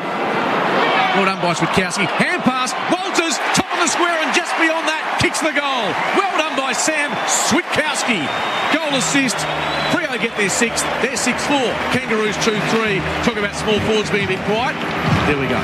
Well, we spoke about Switkowski before the game that he could possibly light things up. He's been pretty quiet, but that was a really, really good crumb there as we look at the Harvey Norman replay. Just ducked the tackle and got a nice little handball out under a fair amount of pressure to Michael Walters. And, well, Michael Walters, he hasn't been great at kicking goals this season, but he got with that one right up and celebrated. He had half a sniff, didn't he? And Swit actually came through with so much speed. He got 10 metres off the stoppage before it came through. And he decided to stop when he gets a big head of steam up like that. And I felt sorry for the North defender. Just needed to stop his run a bit earlier and stop him from hitting it at pace. I'd like to see a zoom on the handball, just quietly. Not exactly sure it was a legal hand pass, but you just seem to be able to, under pressure, as long as you... a rugby background, Carl. Yeah, as long as you get it out, it's okay. Darcy holding up Simpkin. Now to chat to him during the week. He's been a prolific ball winner so far this season, and so yeah, only 6. So he's very, very quiet heading towards half-time. Only 3 minutes to go. Here's Henry dodging and weaving, feeding a hand pass back to Clark, put him under the pump. He then gets it back, or Darcy tried to get it back to Henry. Clark then lays a tackle and has given away a free kick. Must have been the slip. Is that wide? Holding the man. Holding the man, all right. So it's off to Goldstein, who gave it to his teammate, who kicks it inside 50. Here's a chance. Walker tackling Cox. Got him. He got rid of it. Out to Ryan to O'Driscoll, and now to Aish. Off to Brody. Onto the boot. A floater. And players converge from everywhere. It goes over the top of all of them. North have got players out the back. McDonald. And he protects his teammate with a hand pass. He gives it to Goldstein, and flying off yard. Good mark is taken down there by North Melbourne, and that is Paul Curtis, who flies high. He then goes with a short pass into the pocket looking for Zeeble. And it's well cut off by Ryan. Really good intercept mark. Read that like a book, Luke. Ryan just watched the eyes of the kicker and then just faded off into the line of the leading forward and intercepted. Freo by 31 points on our Kitchen Capital scoreboard. Rayshaw's kick out of defence. Tracy forced to score. Did it pretty well. O'Driscoll just hand passes it forward. Switkowski the target. He lays a really good tackle on Young. And it stuck. Always lays full-chested tackles, Switter. That's the thing. He's only a little pint size, but he goes a full chest and gets his body. Darcy taps it down. O'Driscoll wants his left side. Goes by hand of Brody. What's ahead? He just dabs it. Really clever kick. Lowered the eyes, as they say. Sorry, Carl. Didn't mean to say that. It was Banfield, but it came into my head. As soon as I said, I thought, oh, no, Carl hates that. But he looked short. He looked low. And he found Banfield. You don't like lowering the eyes, Carl? Yeah. It's overused. That was the phrase. Here's Banfield. Copycats. Towards top. 3 Kangaroos are there. And McKay takes the mark, but they could have been disastrous. This is disastrous. He's kicked, looking for Stevenson, who had his back to the footy. O'Driscoll comes in and gets a gift, a mark, and now a shot from 40 metres out. Can you believe it? The Kangaroos just falling apart there. Just watching the Harvey Norman replay. It's always a strange one when you kick someone's back. You want to make sure they're looking with where you pull the trigger. I normally prefer him on the other side of this ground, but he knows where they are. Left footer kick. Oh, he shanked it. Isn't it funny, the set shots, the different mentality, the technique, and it's a minor score, by the way, never looked like going through on that occasion. 7-5-47 plays 2-3-15, the margin 32. Kitchen Capital scoreboard. Some 18 seconds remaining. Yeah, and it's back to 21 points. So the Western Bulldogs have kicked a couple of goals. So it is 12-11 to 9-8. As Young onto the trusty left, long ball, and there is a whistle on the play, and it's Fremantle. And a free kick is going to who? It is going to be Michael Walters, is it? I think so. So Michael Walters about 30 metres out on a 45-degree angle. After the siren. After the siren, Now, he's going to kick, hopefully, a drop punt. And if he does kick the goal, then Freo will win the quarter. He's going to have to kick a drop punt here, Borry. So it's 7-5 to 2-3. Couple of goals in this quarter each. This would be the third goal in the quarter for Freo as he kicks, and he has gold. And the Purple Army will be going to get a beer, and they'll taste even better than what they were going to taste before. 8-5, 53 to 2-3, 15. Dockers in control here at Optus Stadium on your Friday night, thanks to Kitchen Capital. We'll clear a commitment. We'll come back on the other side. We'll have Luke McFarlane and Lee Spur. They'll roll through the stat winners. We'll give you the goal kickers, and we'll update you with everything else that is happening in the wonderful world of football here on 882 6PR Footy.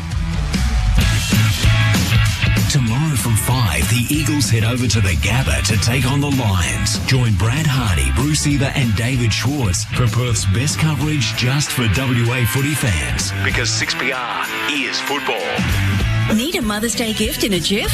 Get free fast delivery on big brand fragrances from Chemist Warehouse. There's Roberto Cavalli 75ml, $49.99. Izzy Miyake 100ml, $69.99. Marc Jacobs Daisy 100ml, $79.99. And Lancôme Tresor 100ml, $109.99. Spend $30 or more on fragrances to get free fast delivery within 3 hours. Offer ends 3 p.m. local time, 8th of May. Chemist Warehouse. Great savings every day. It's value the Australian way at Coles with great specials for Mother's Day. Like half-price Cadbury Roses box chocolate 450 gram or Lindt Lindor Heart Tin 147 gram. Now just $8 each. This week at Coles. Offer ends Tuesday. More mobiles, more offers at Harvey Norman. Save $50 on the Oppo A54 5G, now just $298. Samsung Galaxy A33 5G, only $599 plus bonus $50 gift card. Upsize to the Galaxy A53 5G for only $699 plus $50 gift card. Or save $250 on the Samsung Galaxy S21 5G from $998. More mobiles, more offers, in-store or online, now at Harvey Norman. 2002 better get 2-2, better get 2-4, 2-4, now 2-5. At to 2-5, going once, going twice. Sold to another happy bidder at Ross's Auctions. Do you have surplus assets or cash flow concerns? Or are your business contracts nearing completion? Ross's auctioneers and valuers conduct more auctions in more categories tailored to your gear. Contact us today for an obligation-free consultation or valuation of your assets. You can find Ross's auctions throughout the state with permanent locations in Perth, Kalgoorlie and Karratha. Log on to auctions.com.au. DL 5681. Chester's knows the ingredients to a glorious footy season are things like guts, blood, sweat and tears. And we put all these into our footy pie. Oh, it's a metaphor. The actual ingredients are lean chunks of premium WA steak, simmered slowly in a rich gravy, topped with bacon and cheddar cheese. Chester's footy pie is one you won't want to handle. Chester's, no ordinary pie. Established in 1967, Barbagallo has grown to become a brand synonymous with luxury, prestige and exemplary customer service. Our aim has always been to provide a friendly, professional and first-class purchasing experience, complemented by our expert service and parts departments. This is why Barbagallo has become WA's home of motoring excellence. Find out more at barbagallo.com.au. DL 2061. Need a Mother's Day gift in a jiff? Get free fast delivery on big brand fragrances from Chemist Warehouse. There's Estee Lauder Youth Chew 67ml, $59.99. Jimmy Choo 100ml, now $59.99. Marc Jacobs Daisy 50ml, $59.99. And Izzy Miyake 100ml for $69.99. Spend $30 or more on fragrances to get free fast delivery within 3 hours. Offer ends 3 p.m. local time, 8th of May. Chemist Warehouse. Great savings every day. Did you know that virtual funeral services are becoming increasingly common?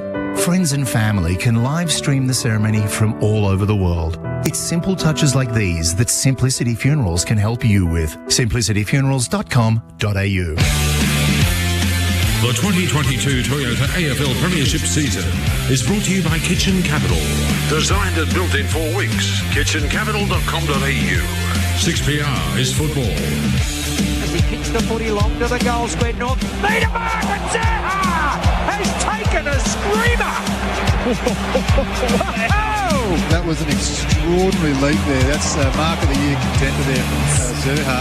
Amos, bouncing ball, not quite across the face. O'Driscoll, basketball style, keeps it alive. Hand pass, come on Coxie, off one step, kicks a goal! What a moment for Fremantle! Great team goal, one of the best of the season. Well done by Switkowski, hand pass, Walters, top of the square and just beyond that, kicks the goal.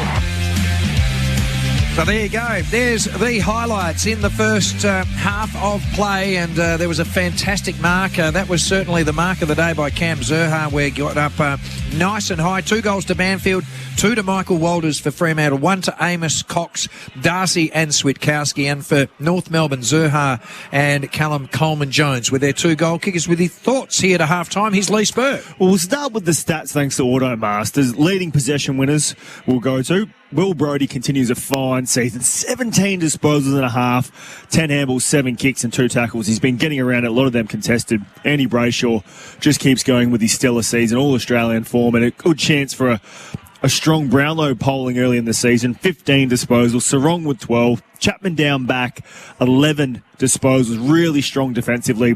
Only the 3 marks. When I say only the 3, he had a chance to probably take another 3 or 4. Got his hands to him on those kick-ins. Big launch. Pack marks almost pulled him down. Really good game by him so far. Clark 11 off the half-back. And Tracy up forward. Big workhorse. Big performance from him. Nick Riewoldt-esque the way he's getting around the ground, tackling and chasing with the 11 disposals. Look at North Melbourne. Thomas leading all-comers with 14 for North Melbourne. Davies with 11. McDonald with 11. Greenwood with 10. And Horne-Francis, the number 1 draft pick. Got a good turn of speed. He chased down Walker and he chased down Clark twice. So him with the 9 disposals. And really like what we're seeing from him as the number 1 draft pick. When we have a look at the team stats, where the tail's been told, the Dockers well in front in total possessions, 184 to 143, but contested possessions where North have got himself back into this game in the second quarter. And for that 20 minutes, 22 minutes of that quarter, they really were in front. The Dockers just had a nice little purple patch there at the end. But 70 to 73 contested possessions. The Dockers have been getting them in the uncontested possessions on the outside, 110 to 69. And that's mainly been led by the marks. 53 to 37 marks. 11 of those contested. At one stage, it was 11 to 0. And North have found their way back in with a few contested marks, and the likes of Zerha with that big screamer that we saw that really got them going in the second quarter for 8 contested marks for them. Marks inside 50 though has been a real strength for the Dockers. 9 to 3. They've really found a way in, and to say what Carl hates, lowering the eyes.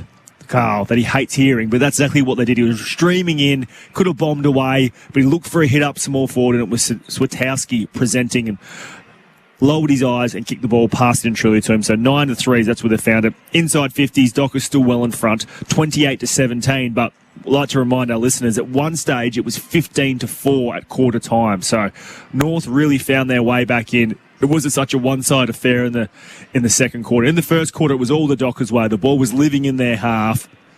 They kept turning it over. They had lots of elite pressure from their small forwards, and North looked very stagnated. Couldn't get any flow going. They came out in the second quarter. They found a way to get a bit more contested possession around the ball. The Dockers weren't clearing it as well and as easily from stoppages. Got some opportunities and made the most of their opportunities, but it really came with that contested possession. Zerha got them going. Zeeble had a couple of big acts. He was throwing his body around, got in a few wrestles and a few fights with Lukey Ryan, and got their game going. And the Dockers, for the much part of that second quarter, looked like they were a foot off the pace, a step behind. But then they found a way to really arrest momentum back in their favour for the last 3 or 4 minutes and got some opportunities. And it took a really brilliant act from a young O'Driscoll on the goal line to spark them and get them going, where he tapped it back over his head in the goal square, chased it back down, first on it, and gave a handball to Brennan Cox, and he snapped a nice check side. But that sort of lifted the Dockers, and their intensity got back on top, and they started moving the ball with ease, kicking it and bringing it inside. The Dockers overall are well on top, but North have found a way to scrap, and the scoreboard's probably about accurate. 53 to 15 is where the game's been, but the Dockers really want to put a dominant performance in here. Now they're going to need to come out after half time, because early in the year, for the first 2 or 3 rounds, after half time, they had a little quiet patch in the third quarter and they let sides back in. Need to come out, put 5 or 6 goals on the board, really put this one beyond doubt for North, and then go from there. Now, later on, Sperry, we'll be talking about for SNL Salvage who demolished the opposition or what from the losing team can you salvage out of the game. I want to bring this in at half-time because right now, North Melbourne, right, are going at 60% disposal efficiency. Now, Dockers are going at 75. If you're going to go at 60%, you are going to get slaughtered every week. Their skill is just not up to scratch. Yeah, it's a horrible place to be, but a lot of that's from the elite pressure from the small forwards forcing turnovers. I'd like to see an unforced turnover like they have in tennis. What's your unforced turnovers? So we'll have to coin that stat, Carl, and you can maybe get everyone else jumping on it. There's a few bandwagoners, but 60% is a really low percentage. The ball keeps turning over. Your backs are out of position, and you get scored against heavily at that 60% mark. But what can they salvage? I think they can salvage to date Horn Francis. He's my salvage. I like the way he's attacked it. He's been strong. His chase down's what I've liked the most on two very quick players. I think he's a player of the future for them. They should be excited. And Goldstein's had a good duel with Sean Darcy in the ruck. Looking at the hit-outs, Goldstein's had 17 and Sean Darcy's has 22. So they've had a good arm wrestle in the ruck, and Sean Darcy with the 10 disposals, Goldstein with the 8. So I'd like to see how that one fares for the rest of the game as well. Absolutely. All right, we'll clear a commitment and come back. Just ahead of the break, though, we are going to get into our 8:82 6PR News headlines with Chelsea Stone. Good evening. A man has walked free from court after a jury found him not guilty of unlawfully killing his 35-year-old friend. Carl Hartigan and Daniel Lloyd were involved in a boat crash in the Peel Inlet in 2020. Mr. Lloyd died almost instantly. A 59-year-old man has died after crashing his van into a roundabout in Henley Brook this morning. He was rushed to hospital but died a short time later.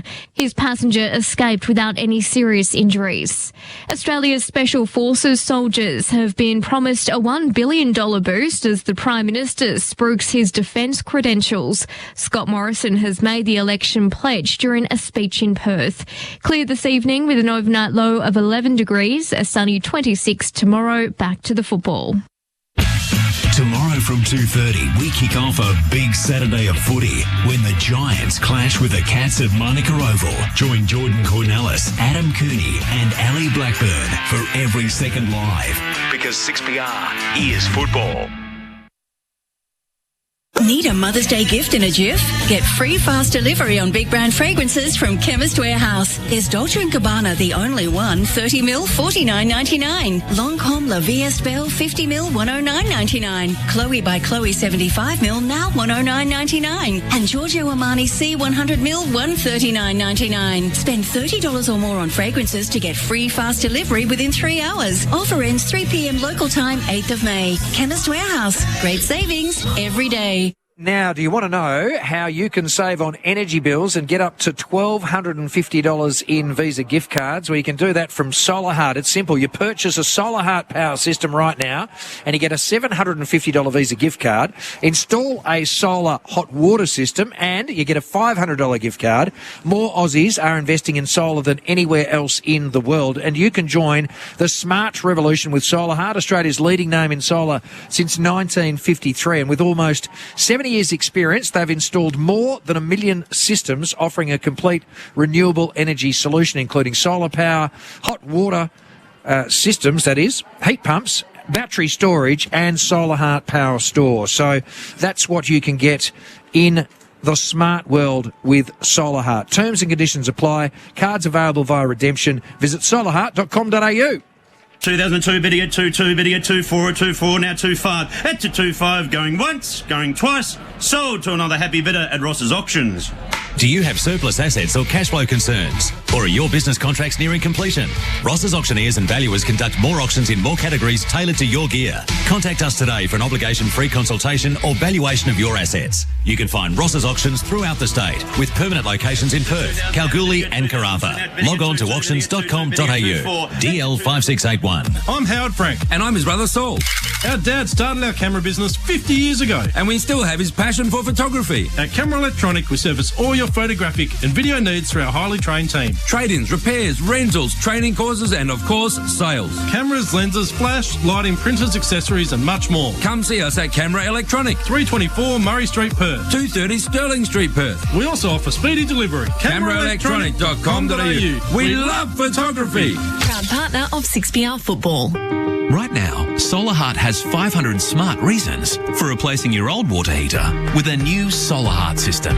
Smart reasons like saving on your energy costs, future-proofing your home and cutting your carbon emissions. Not to mention a smart $500 trade-in when you upgrade to any of Solar Heart's energy-saving water heaters. Stop pouring money down the drain with your old water heater. Get smart with a $500 trade-in from Solar Heart. Terms and conditions apply. Merv, come away from that window. Oh dear. Merv can't take his eyes off the neighbour's lawn. He can't work out how their lawn is so green and immaculate when his is dry and patchy. It's got to be fake. It's not fake, Merv. It's Positively Green. A Greenkeeper standard lawn care plan for stadium-quality manicured lawns that turn neighbours like Merv positively green with envy. Are you sure it's not fake? Positively Green. Get your free personalised lawn report at positivelygreen.com.au. I used to just be Jack, but now that I own a small business, I'm also Jack from Finance. Jacko the social media dude. If you run a small business, then you need Thrive. All-in-one management software built for small businesses like yours. Search THRYV Thrive. The 2022 Toyota AFL Premiership season is brought to you by Kitchen Capital. Designed and built in 4 weeks. kitchencapital.com.au. 6PR is football. Welcome back to Optus Stadium here on this Friday night. Friday night lights. Who's going to light it up? Mark Redding said Jai Amos. I said Sammy Switkowski. He's got involved a couple of times. Gave one off to Michael Walters at the end of the quarter. And it's 8 goals, 5-53 to 2-3-15 right now. So Fremantle well and truly in control. And it is Port Adelaide in control in the other game. They still lead that match by 17 points. It is the 24-minute mark in the last quarter. 12-14, 86 Port Adelaide to the Western Bulldogs, 10-9, 69. So all of a sudden the Western Bulldogs are going to be in a nice little rut when it comes to making the top 4. That's probably out of the question. And as to whether they make the 8s is now probably up in the air. So we'll keep an eye on that for Camera Electronic. They love photography. You can head online to cameraelectronic.com.au for great deals. Luke, who is your best player to half-time? I had a chat to Spurry about all the stats and the numbers and what they look like, and obviously Fremantle have been dominant, more inside 50s, more marks, more clearances. They're leading in all those areas. But what about your best player to half-time? Who stood out for you? Well, it's hard to go past Will Brodie, 17 disposals. He's had a really good game across the board. Contested possessions and uncontested possessions, and he's causing turnovers, and he's doing it all really. 3 clearances, 2 of them centre bounce clearances. So he's had a really good game, and I think what's really alarming for North Melbourne fans, and you can see it here from the box, particularly around the stoppage. Players like Brodie and Brayshaw and Mundy, they're able to get some real space and move out into the corridor, and there's not a lot of protection of the corridor or even the defensive side of the stoppage, and the Freo mids are able to sort of punch through the front of the stoppage or into the corridor with relative ease this afternoon, and Will Brodie's certainly one of the beneficiaries of that. But just structurally things breaking down a fair bit for North Melbourne around the stoppage area. Look, you really do hope that they can mount a bit of a fight this quarter. They were absolutely capitulated last week in quarter 3 against Carlton, when Carlton really just went on a roll and kicked 5 goals to nothing. So you hope that doesn't happen again here. Certainly threatening to, I think, Carl with Fremantle looking like they're well on top in this game. All right, let's head down to the boundary, and Tanya Armstrong has the team news. We're about to get underway in the second half. Tan. Yeah, all clear on the injury front. No subs activated as yesterday. Luke Ryan twisted that right ankle pretty badly, but he's stayed out there. So Neil Erasmus, the Dockers sub, Josh Mahoney, the Kangaroos sub, and I've been trying to confirm if Jed Anderson is on report for that round arm on Andy Brayshaw, but we seem to think he is, because we seem to think the umpire told him he was. So a report for the Kangaroos as well in that first half. All right, that's team news for Solar Heart. Reduce your energy bills with Solar Heart. They're smart and tan. That breeze looks like it's picked up just a little bit from the northeast for Positively Green Lawn care services, but not significant, right? Yeah, it's a tiny breeze. It's going to the right of the dial, so the river end of the stadium. But to be honest, at ground level, it's not even a breath of wind, so I don't think it's affecting anything down here. 38 points the margin. Third quarter not far away. Friday night action for the Dockers, first time in 2,121 days. And they're well on the way to collecting another 4 points. But you talked about making a statement, Luke. This is their chance in this second half. Yeah, it really is, and they need to go on with the job here. Fremantle, they were held up a little bit in that second quarter by North, but they need to get on with the job in this third quarter. Underway now, 6PR football for Kitchen Capital. Darcy opposed to Goldstein, the former won it, and then Darcy just knocks it in the direction of Brayshaw, who goes by hand to Sarong. He was tackled well. How did he dispose of it? Not sure. Brody gathers, gives Darcy back to Sarong, bounces off a would-be tackler. Now it's Chapman, threads the hand pass, does it well to Sarong. And now the run comes from half-back. Cox angles it towards the wing, turned over, Perez takes the mark. Well, linked up pretty well off that half-back line, Fremantle, but Brennan Cox just let himself down with a direct turnover. Perez guides this wide. Zeeble not really well positioned for him because Cox had a run at the football, fist on the ball, boundary throw in the result. Have you stopped rolling Yars there, Skeet? Just Perez now, is it, from now on? Well, just if he does something really spectacular, we'll give it a bit of a European flavour, Lukey. But not at this stage. But he's done a couple of nice things. But at this stage, Dockers dominating. Darcy takes clean possession across to Sarong. By hand to Aish. Hard up against the boundary. Bouncing ball was good for Brayshaw. Only went about 20 metres.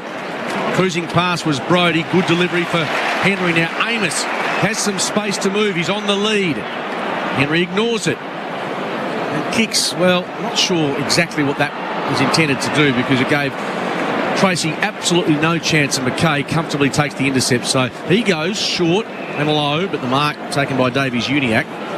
Just took a bit too long on that entry as we see a turnover kick here. Yeah, Hall takes the bouncing ball for North Melbourne, bounces off a couple, did well in the end to Simpkin, and high contact might have been the reason this is coming back to North. It's very untidy coming out of defence by the Kangaroos. It comes back to Young, who's got the footy. Centre half back. Clark should get a fist on it. Not sure if he did. Taron Thomas was the intended target. Lands with Aish. Goes back to Clark. He's just biding some time, waiting for an option. Goes off the right boot. Switkowski opposed to Scott. Ball at ground level. Scott just slaps it forward, but only to a couple of purple jumpers. Aish across to Brody. Kicks a high ball. Schultz won't get to the contest. McKay again reads it well, and Amos unfortunately not in the right position to take the grab. And McKay, who's been a bit iffy by foot coming out of defence, goes for distance down the line. Darcy is in the middle of a couple of Kangaroos, and Goldstein has taken the mark. No, it's Darcy. Man in front on that occasion. Goldstein tried to pluck it off over the back, but Sean Darcy too tall. Darcy, 60 out, just lays it up. Now, where's Amos? Will he get a run at this? Not quite. Schultz has to punch it to the pocket. The ball got away from Walters. Awkward. Little hand pass came from Perez. Outside 50. The kick comes from McDonald. Zerha flew. Couldn't take it. Taken by Chapman across to Clark. Inside 50 ball. Ball hits the ground. Schultz is there. He goes to ground. No whistle on the play. Davies-Uniacke gets it across to his teammate in Young. And finally the Kangaroos can get the ball out of defence and into the hands of Zerha at right half back. 8-5 plays 2-3. So Zerha in short to Scott, and Port Adelaide have reigned supreme. 17-point winners over the Western Bulldogs. 12-14-86 to 10-9-69. Switkowski, intercept mark, draws the man, gave it to Brayshaw in the feint, off to Schultz, and Schultz has marked inside 50. Was going to go the pass over the top to his teammate Amos, but then thought better of that, and he'll go back and take the shot on goal himself. Well, if you're going to turn the ball over there, as Davies-Uniacke did on that occasion, that's what happens. And it went straight back into the arms of Lachie Schultz, who was all by himself, and he's had a reasonably quiet night, as we touched on just before half-time. Only a couple of possessions, which is really below his standards, but he gets to put himself on the scoreboard. So, Schultz, for his first goal of the night, it's not bad. It's got nice shape, and it comes back and hits the stick. Minor score. Crowd just gives a big groan. 8-6-54, 2-3-15. That's our score line. Third quarter is on the Chemist Warehouse scoreboard. Great savings every day. Kick back into play by Young. Looking very shaky coming out of their back 50 at the moment, North. Yeah, Core was involved. Yeah, they've turned it over with some really short kicks that have come off the side of the boot. And there's another turnover straight to Pearce on the wing. Can Fremantle hurt them, though? Haven't really thus far. 14 scoring shots to 5. They lead by 38, mind you, so they can replicate that in the second half, then you're winning by 70, aren't you? So I'll take that every day of the week. Brayshaw. Ball to the wing. Head to the pocket. Walters went way too early. Core was there, couldn't take it with him. Scott grabs it, kicks it high. Pearce will have the last look at it. Punches to the front. Brayshaw tries to work it forward. They scramble for possession. O'Driscoll is there as well. No real clean footy until Pearce gets it to Brodie. Turn to Brayshaw. Into the pocket. Big launch by Tracy. No mark taken. Schultz may have been held. Was there a whistle on play? Not according to the umpire. He made it quite clear he thought it should have been a free kick. Now Goldstein received the hand pass. Got it back inboard. Perez. Pressure coming. Davies-Uniacke back to Perez. Right half back. Kicks to the wing. Zurhaar's got 2 to beat here. And Ryan brings it to ground, but Clark couldn't handle it. At the back. Boundary throw-in. Well, the interchange gates as we go downstairs to Tanya Armstrong. Yes, Witkowski, a magnificent chase then, about 3 tackles he put in. He's just coming to the bench. He's got the left knee strapped tonight, and he didn't train one night, so not sure if he has a tiny bit of a problem or just having a rest. Darcy goes at it in the restart on the wing, and the umpire is going to throw it up. Up to 4 tackles, Witkowski. Brayshaw 6.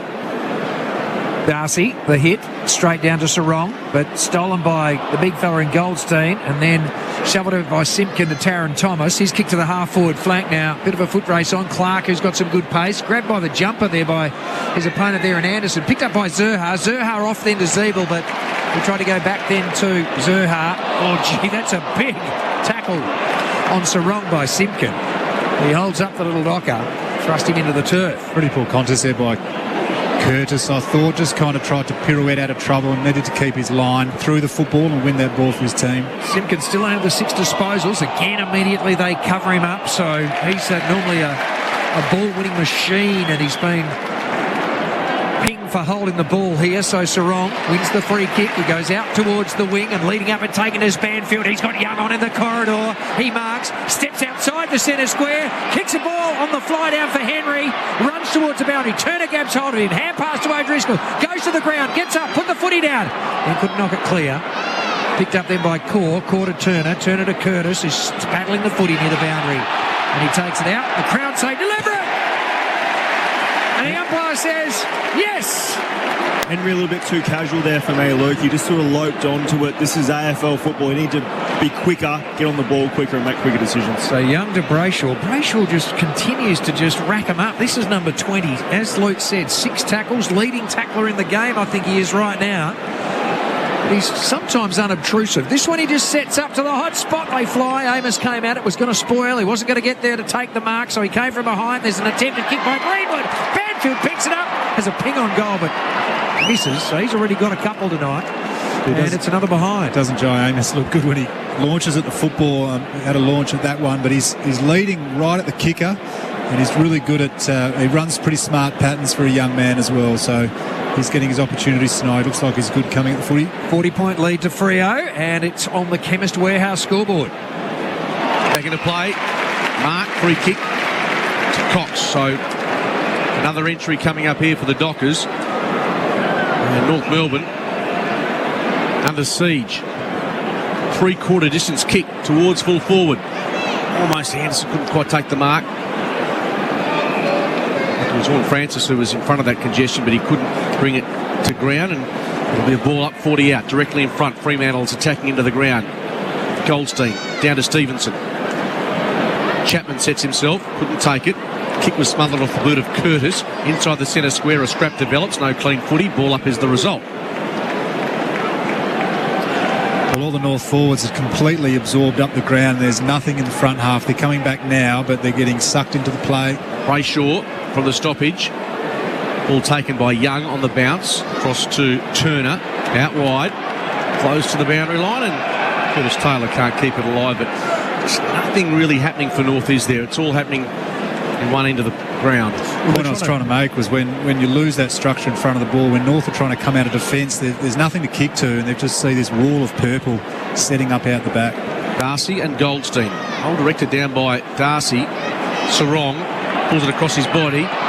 Core and a wrestle with Amos. Ball lands at the lap, really, of Amos. You can't do much with it. And once again, the umpire blows the whistle. 8-7 plays 2-3. The margin 40 points on this Kitchen Capital scoreboard. I actually think that's a coaching move. Look, I reckon they're trying to collapse around the ball, create lots of numbers and congestion, try and stop the Dockers from scoring. And Walters, and well done, Core. He put his core over the ball, and Walters ran into him hard, and it was a good contest. It's always a balance. It's a balance, though, isn't it, Lee? Because then you're not going to score yourself. You're sort of conceding the fact that you're not going to score.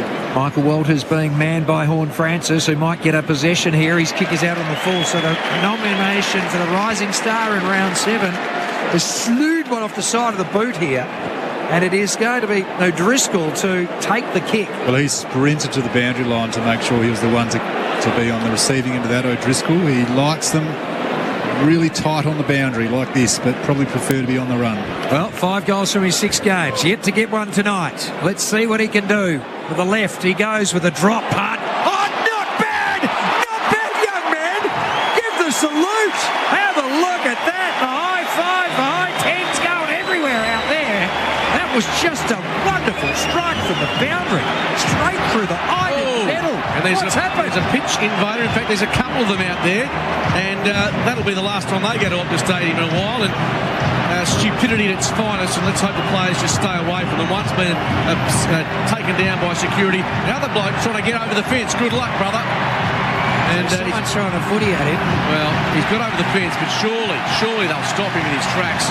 In fact, someone has. I think spectators might have brought him down.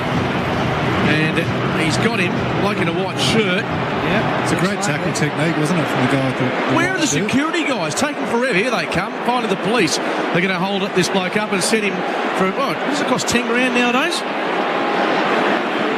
Pitch invasion or ground, is it 5,000, 10,000? During COVID, wasn't it 50?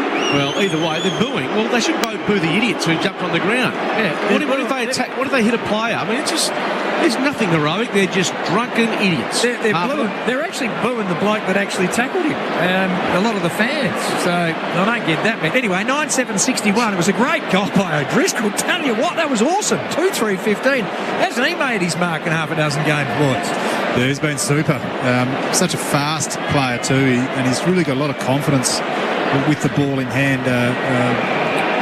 Basically confirmed by his ability to kick pot shots from the boundary in the way that he just did. But really good young player. His other set shot, which was the easy ankle, kicked a pie floater. He kicked a perfect drop putt from the boundary. Yeah, great goal for Toyota Material Handling.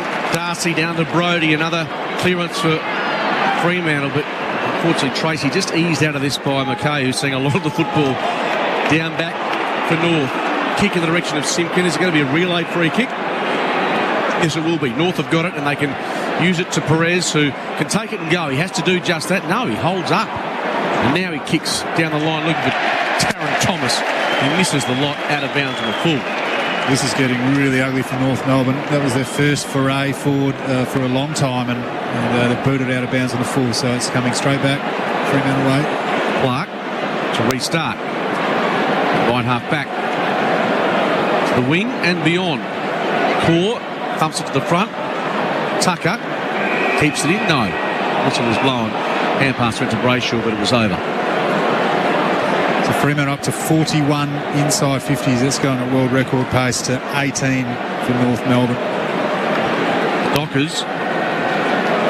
Can they put some percentage on the board tonight? Darcy, clean possession. And then makes good contact. Inside 50, Amos has got a couple to beat. There's a good mark to McKay.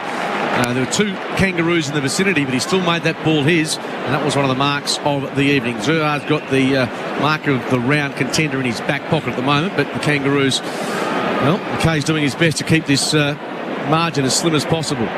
So, only 1 goal in this quarter so far to Freo, that off the boot of O'Driscoll, and 41 inside 50s to 18 right now for Automasters. Switch and save on servicing and repairs at Automasters. You're going to see Matt and the team there in Guella as the footy goes towards the boundary. And OUT out. 10:41 left on the clock. Inside 50, 14-1 in this quarter. It's crazy. Ball's been living in their half, camped in there, instead of tending to fire up and just left it there. Mate, you'd be cold. I mean, Jaden Stevenson, we can pick on him for not touching the footy, but he's been down in there. He's inside 50, coming his way now. Walker comes out and he takes the mark. And he will go back from a couple of steps inside 50 and take a long shot. Now, the last shot he had from similar distance, he missed. No defensive coverage there from the Dockers. They had a big open hole at the back of the stoppage. Usually you have a wing cover in defence where you have someone rolling around, so too easy there for Francis. So here we go, Walker for a shot on goal, and he's done exactly what he did last time. Hooks it into the pocket, doesn't have the carry, and in fact it might well be a mark to Pearce. Tan Armstrong on the boundary. I'm still trying to work out what those pitch invaders were about. One of them, I was watching one end of the field, and then one jumped over the fence right in front of me. So I'm going to do some digging at three-quarter time and find out if there's something we need to know. All right, well, they were Dockers fans because one had his purple shirt on. I know that. As in the pocket goes the attempted kick by Paul Curtis. Of course, we've got him being bundled over right at that point. So he's over the boundary, and North Melbourne for the first time have been able to keep it in this area for longer than a minute and a half. So a chance for Aish, shovels it out, Brayshaw paddling it, taking control of it, gets away from Perez and kicks the ball down towards the wing. McKay up over the top, Tracy, but McKay has taken a fantastic mark. Fantastic defensive intercept mark. He's also being held a little bit, it looks like, so free kick will mark, and he's just gone to ground for some reason. He's hopping a little bit. He's got the trainer come out to him. I think he's done his knee. It should look like a delayed reaction. Yeah, but he might have done a PCL here. You know what I mean? Like, this is a little bit like Hayes. Remember in Hayes, he went off next contest? So there, and you see him fall across his knees, see him writhe in pain, and now he's structurally not well. Here's the footy inside 50 for North Melbourne again, as behind the play McKay is in the hands of two trainers. He can hardly walk, Ski. It was Curtis who snapped on goal and missed, although it was a bouncing ball that Ryan had covered for Fremantle. So we'll get Tan to keep an eye on McKay's well-being, but he was really good in this quarter on several occasions, but gee, I won't say he's gone for the night because we said that with Luke Ryan, and he's back out there kicking the ball to Mundy at defensive 50. Tan, well, we'll wait till he gets closer to you, but he doesn't look in great shape at all as Mundy spears a footy for Walker inside the centre square. He could almost have gone to Clark, but just didn't have enough time to release. Now he kicks a adventurous ball through the middle, and Walters takes the mark inside the centre circles, heads out wide, not sure about that kick. Mark not taken by Tucker. Chapman dispossessed. Tucker breaks a tackle, goes back to Aish, all at right half forward for Fremantle, kicks into the pocket. Henry was there, so too Tracy. Out the back, McDonald looks for and finds his teammate in Turner. Kangaroos only labouring out of defence. They get a clearing kick. Ryan for Fremantle didn't take the mark, slapped it straight into the face of Brayshaw, who then recovered, won it back, got it to Chapman by hand, in turn to Clark by hand. He kicks. Well, there's three Dockers out there. He almost missed a lot. Brodie, really good release. Docker hurt. Tucker, short ball. Henry the target. Walker read it well, fisted it before it reached the target, and a boundary thrown. Tanya downstairs, can you tell us anything from where you're sitting? Yeah, they're doing the strength test on Ben McKay's right knee. Just having another look. He sort of he landed awkwardly, and some players landed on top of him. Josh Tracy landed on top of him on the ground. They're certainly testing the ligaments in that right knee, and he was grimacing in agony as he came off the ground. Yeah, no, I reckon he's cooked. Tan just had a look at the Harvey Norman replay. I reckon he's done a PCL at least in there, the way that it bent, and certainly when he put the weight on it, he didn't have the strength in the knee. So that's a fairly good indication. So I don't reckon we'll be seeing him as the footy's inside 50 for Freo, where it's been for a large part of this quarter. Oh, G. McDonald under pressure out to Perez. On his left, not a great kick, but it's still in play, and Zerha is able to just get his hands to it, opposed to Chapman. And the footy is off hands and out of bounds, or was it out on the full? It was the latter. So out of bounds on the full. So he's might have done the meniscus, you know. It's on his inside. Just having a look. It's right where mine's just repairing right now, Luke. As the footy's in short, in the middle. Might have torn some cartilage in there. as the footy now in the hands of Clark. Forward of the centre circle, and a Davey Mundy leading up. Beautiful mark. Straight onto the boot, a powerful low-down pass. Straight into the mittens of Banfield, and he'll go back from 40 out directly in front. Well, it was a scintillating pass from David Mundy, but again, North Melbourne backs just getting dragged around. There's space opening up everywhere. David Mundy's able to punch into that hole and get that lead and then play on instantaneously inboard because he knows his teammate's going to be there instinctively, and he pulls the trigger and hits Bailey Banfield on the 45. It was the eye of the needle, Luke. You say you're underselling him there, I think, a little bit. It was a small window, and he had to do it straight away. It was a brilliant kick, wasn't it? Whoa. So easy for David. Yeah. Here's Banfield for his third, and he's astray away to the left, so a minus score. So Fremantle all of a sudden not taking the opportunities that they've created for themselves. 9-8, 62 to 2, 4, 16. 17 scoring shots to 6, 46 to 20 inside 50. So Fremantle dominating this game on the stat sheet for Automasters. Kicking though, marked by Young for North Melbourne. What have we got? 6:08 in the quarter. North have kicked 2 goals. Davies Uniacke takes it and has to thread the needle, but does it effectively enough. Simpkin now all the way back to inside defensive 50. Walker, who started in attack, has now found himself in defence, in part probably because of McKay's absence. Work out whether North Melbourne's in the same category as the marks accepted by Turner, but whether North's in the same league as West Coast or vice versa is the worst team going around at the moment. Of course they are. Well, I don't know. Who's terrible? Well, yeah, but who's worse? As the bat ball eludes Goldstein, taken by McDonald. Mundy has him, but the hand pass away. Zeeble 60 out from goal, hooks it around his body. Pretty clever kick towards full forward Zerha. Got off the ground, couldn't take the mark. Ends up with Chapman. Extracted it really well. Gave it to Aish and turned back to Chapman, now by hand to Brody. And the Dockers can break. Yes, Brody got rid of his would-be tackler in Perez. And now a sweeping hand pass for Henry. He's taken to ground. But when the tackle came, you released the hand pass. And now Brody gets involved again. Good chain of play by the Dockers. And Schultz finds himself in the clear. 35 metres in the clear. Walters caught behind his man. Had to spoil. Tucker. Back to Schultz. Near the boundary. To full forward. Lands short. Switkowski on his chest. Horrendous defence by North Melbourne. And the small forward playing in front takes the honours. Really good kick from Schultz. Really good kick. Centering ball, kicked it to the only spot where the only person could get it is Switkowski. Second one I got right? Switkowski. Switkowski. Switkowski. Switter. Come on, we'll get you there before the end of the year. There he is, number 39, as Sperry likes to call him. Ooh, it's tight, but it's there. Umpire signals a full pointer. And the Dockers have their 10th. 10-8, 68, plays 2-4-16. It's all about the margin with 4 minutes to go in this third quarter for Chemist Warehouse. Yeah, it was a good centering kick, as Lee said, from Lockie Schultz. But again, I mean, Luke McDonald, who's the defender there on Switter on that occasion, and just had no body on him. And he should know that AFL football is going to centre that ball to the hot spot. Just too much separation and just landed in Switkowski's lap, really, and far too easy. It was very easy. It's a good effort from Michael Walters as well. He was caught behind on the lead and he found a way to scrap and fight and get to the front and bring it to ground.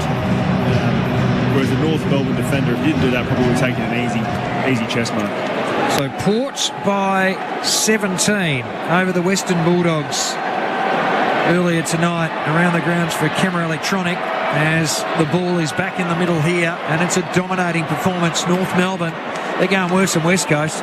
That's what I reckon anyway. West Coast almost beat them with a second side, as the footy is now taken away by Brody, leading possession winner. He's heading towards 30 and 30 fast. He's got 26 now under his belt. He went out wide to Switkowski, 5 tackles, a couple of goals under his belt. Clark running hard across our back 50. And Clark to take a shot on goal now. Had a shot in the second quarter from 60 metres, fell about a metre short, and he gets his chance to get on the scoreboard right here. Spreading the load, Fremantle. 2 to Banfield, 2 to Switkowski, 2 to Walters, O'Driscoll, Amos, Cox and Darcy. So 7 goal kickers. This could be their 8th of the night as Clark from almost directly in front, from about 25 metres out. In he comes. Head over the footy, and he should be sending this home. And it makes no mistake. Fremantle got 11. 11-6, 74 to North Melbourne, who are horrible. 2-4-16. Friday night footy here on 6PR for Kitchen Capital. There's a lot of individual goal kickers there when you think about it. That's what number 8 is that, Carl? Individual goal kickers. Really spreading the load. That's a dangerous territory for North Melbourne. You've got 8 of the 18 players on the field kicking goals. They're out there. But that's been the strength of Fremantle all season, really. They're spreading the load, and whether that is goal kickers or who's getting their hands on the footy in the midfield or the defenders, there's a really even spread of contribution across the board, and that's why they're such a good team this year. And they've got the depth for players to come in and play a role and bob up and kick a goal or two, and we're really seeing that even spread across the board tonight. Tanya Armstrong, boundary side. Yeah, it's amazing when you think no Rory Lobb and no Matt Taberner in this team, the Dockers goal kickers. Good news for Ben McKay on the sidelines. We wrote him off, thought he was never coming back. He's had that right knee strapped, the big kangaroo, and he's ready to come back onto the field. No, you didn't write him off, Jan. I did, which I've done twice tonight, and I've been proven wrong both times. Exactly. Clearance for Fremantle. Brayshaw with a driving ball inside 50. Banfield, he tapped it. In the pocket, centering kick, not bad. Over the head of Amos, though. Oh, look, he shoots. He almost took it in the goal square. Collided with the goal post on the way through. He's okay. He's a tough boy. He'll be fine. He's okay. He'll get to his feet. He's down.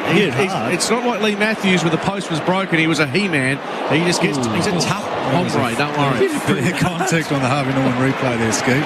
He fell into it first. Yeah, there's a lot of padding there, so he's pretty lucky. The old days had to be Gonski. Lucky there is padding. There was no padding when we were playing much. Exactly. 11-9 to 2-4. Kick back into play. Bloody hell. He's okay. He's up and he's running around. That's a good part. Back in the middle of the ground. Aish burrowing in, hands and knees. Didn't get it out.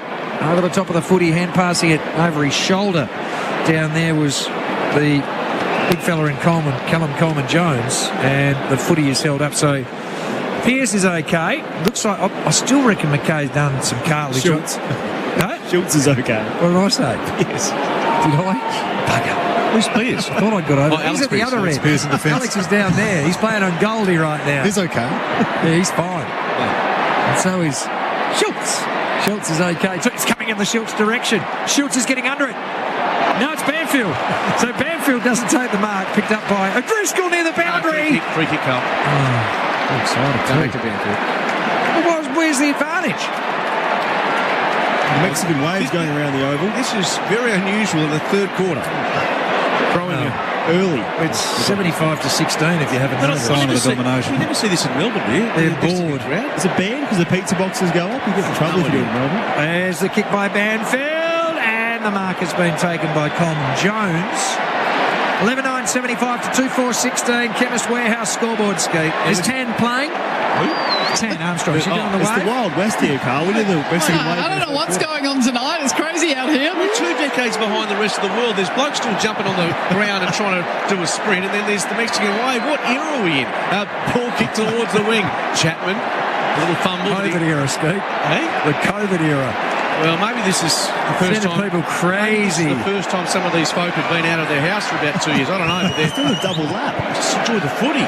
Anyway, the Mexican wave, which I think was about popular in the 1980s, but suddenly in Perth it's still part of our repertoire. But good luck to them. Freo fans are pretty happy. Darcy from the restart. Here's Aish. Mundy looking for the Reese hand pass. Does well. Switkowski was clean. Off by hand to Clark inside the centre square. A sweeping hand pass for Walker. He looks upfield. Now Amos and Core.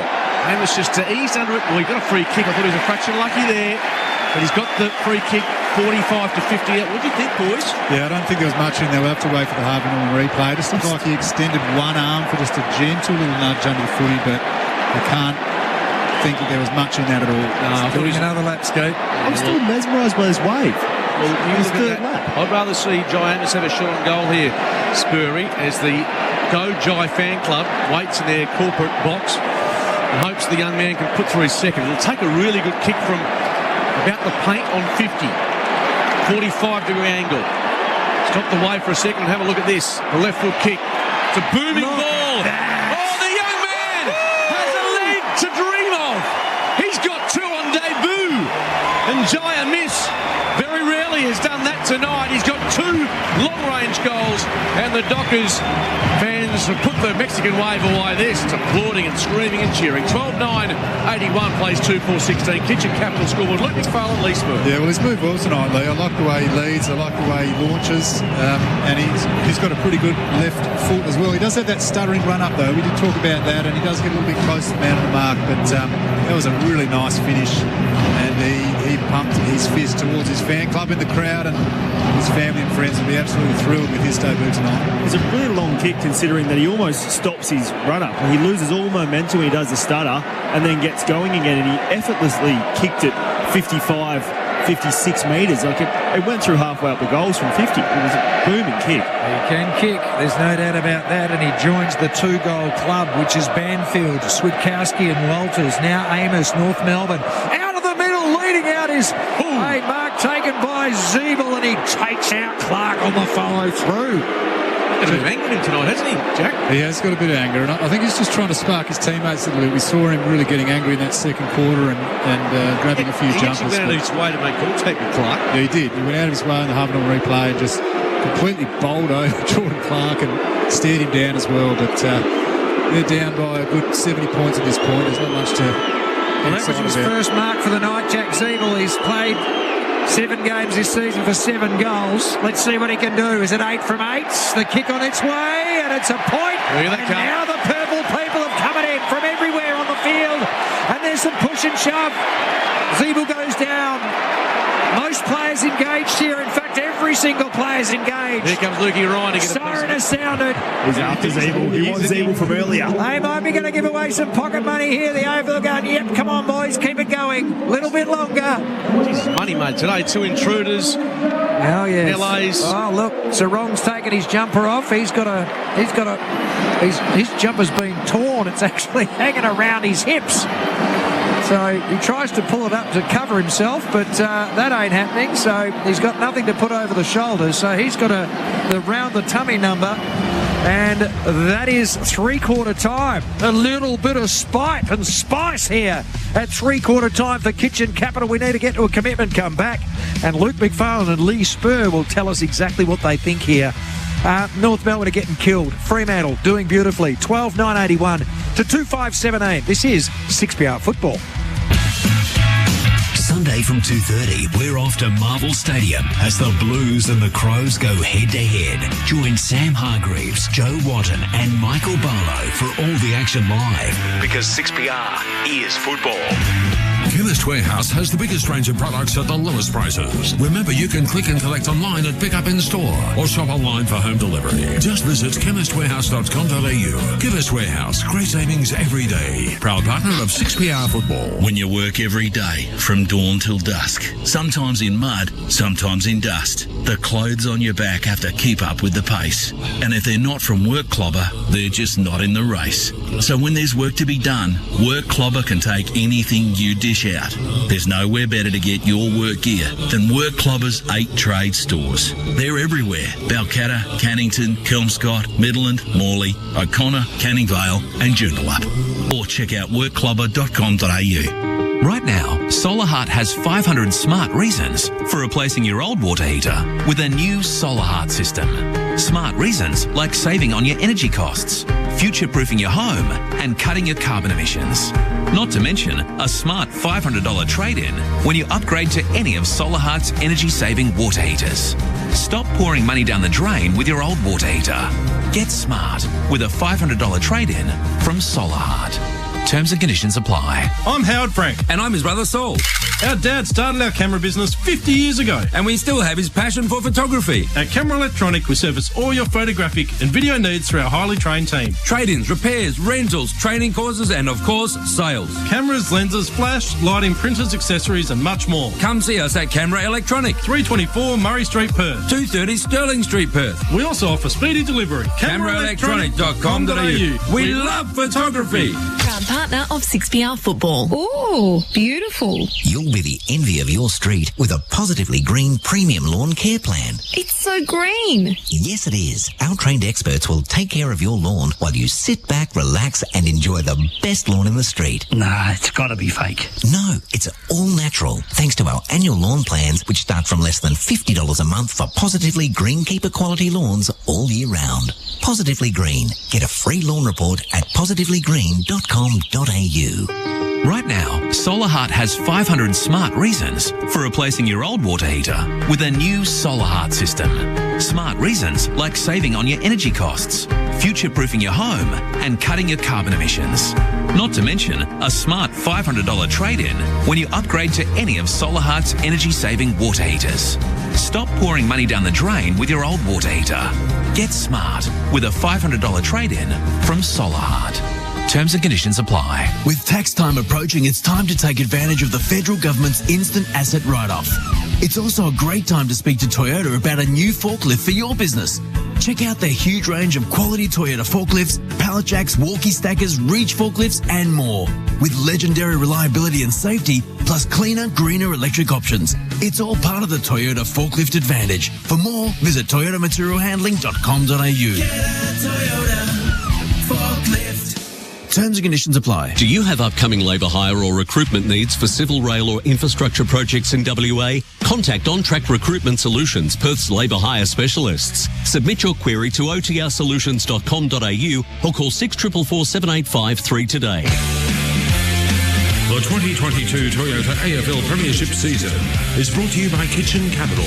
Designed and built in 4 weeks. kitchencapital.com.au. 6PR is football. Tight on the boundary like this, but probably prefer to be on the run. Well, 5 goals from his 6 games. Yet to get one tonight. Let's see what he can do. To the left, he goes with a drop putt. Oh, not bad! Not bad, young man! Give the salute! And there's a pitch invader. In fact, there's a couple of them out there. And that'll be the last time they go to Optus Stadium in a while. And there's nothing heroic. They're just drunken idiots. I'd rather see Guy Anderson have a short goal here. Spurry, as the Dojai fan club waits in their corporate box. A left foot kick. The booming ball. Oh, the young man has a lead to dream of. He's got 2 on debut. So a couple of great goals in that quarter of play. A little bit of the action. It is Freo by 64 points. Here is Luke McFarlane at Leesburg. Yeah, a couple of quick stats for Auto Masters. If we start with individual ball winners, so Brodie's up to 26 disposals, 5 inside 50s, Brayshaw 24 for Fremantle, 10 inside 50s, big game from him. Oh, there's a bit happening here already. Sorry, Lukey. And Sarong still getting involved with Taron Thomas. And McKay off the ground too, I think. Tan, is that right downstairs? Yes, that's right. It looks like he's been subbed out. Looks like the sub is starting on the bench, Josh Mahoney. So looks Ben McKay hurt that right knee badly in the third quarter. The doctor seemed to think he was right to go on, but he has been subbed out. Dr. Carl and Dr. Skeet diagnosed that one right, Skeet. Yeah, but I've also put a couple of blokes in hospital and they're back playing about half an hour. So I wouldn't give myself a degree just yet as the last quarter is underway. Simkin a bouncing ball over the head of Zerha. Zeeble. He's immediately taken out of it by Young, legally, by the way, and Fremantle. A couple of hand passes, Young. In fact, it was Clark across to Aish, and now Chapman just heads to the top of the square where Brendan Cox goes to his good mate Ian at Ryan. And now Young has it, and they can start to spread. They do it pretty well, and O'Driscoll just loves that side of the ground. Lopes away. Left foot kick. Looking for Schultz. Didn't take the mark. Darcy acting as a rover. And pass to Walters. He kicks inboard for Mundy. 75 from home. Beautiful use of the footy. And Banfield, it was delivered on a silver platter 40 metres out directly in front. We've been lauding Fremantle's ball use all night. They're going at 79% efficiency. But that kick from Michael Walters inboard to David Mundy, that is a class kick. He's turned, looked inboard, he's hit David Mundy right in the middle of the ground, and that opens up the entire forward 50, and David Mundy rolls, and he knows a Fremantle forward is going to be presenting up to him on the fat side. That was Bailey Banfield. Bailey Banfield. Left foot kick on the way. That's no good. And that's what he has to do to keep his spot in this side. And he's had a couple of chances. hasn't been able to convert. 12-10-82 to 2-5-17. Kitchen Capital scoreboard in this last quarter. Well, he's got a game tonight because of COVID, so he's done okay. 2 goals, 3 for Bailey Banfield, 4 disposals. Yeah, should be 5. So O'Driscoll's taken the mark. Up to a dozen disposals, this young man. Another goal under his belt, an absolute ripper from near the boundary, as he kicks the footy inside 50 in the direction of Amos, who on debut as a couple, and it's knocked away from him and out of bounds. Few spot fires going on here. Like you said, started before the bounce, but it's continued a few push and shove, and we've seen the North Melbourne Roo, the big Roo, Thomas involved in most of them. The footy tossed into play. Into attack Fremantle. Switkowski paddling it. Mundy runs past him. Draws the tackle and got pinged and holding the ball. He couldn't escape the Taron Thomas tackle. He's been okay. He's tried hard. Here's Taron Thomas. Disposal number 16. Tackle number 6 for him. In short to McDonald. Back to Thomas. As he just gets it over the top of the opponent there and gets it to Lockie Young.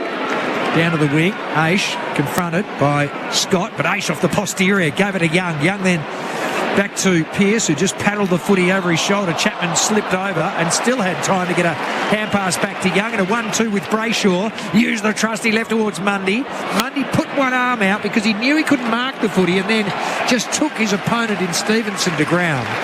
And the experience there of David Mundy and the strength was able to hold up the play on the half-forward line for Fremantle. Ball thrown up, Mundy. Hand pass taken by Brayshaw. Lovely side step. Young about to be shut down by Greenwood. Ends up with Stevenson, who kicks straight into the path of Brayshaw. It's coming back. And Pearce, not normally great by foot, but this is inside 50 ball nonetheless. Walters looking for a free kick. Wasn't held. Banfield is at the spill. So too Switkowski. And it is locked away. Ball up 45 out. The Dockers continue to attack. Pearce coming off. I think it's hurt. Luke Ryan's coming off, although he looks okay, but yeah, you're right, Alex Pearce, we'll keep an eye on that as well. He's trying to direct traffic as the ball's back in motion. Switkowski by hand from the stoppage. Aish's kick, he hurt himself as well. Marnie really might have done some damage there to Aish. Hopefully it's just a stinger, but Simpkin in trouble, by the way. Sarong, new jumper, same attitude. Free kick. And Pearce is limping off. Limping off, he's jogging off, but hurt his foot when he kicked. Always hold your breath, don't you, when he's coming off the ground. Sarong just lobs it to the pocket. Amos, Henry, and he squeezed the hand pass straight to Goldstein.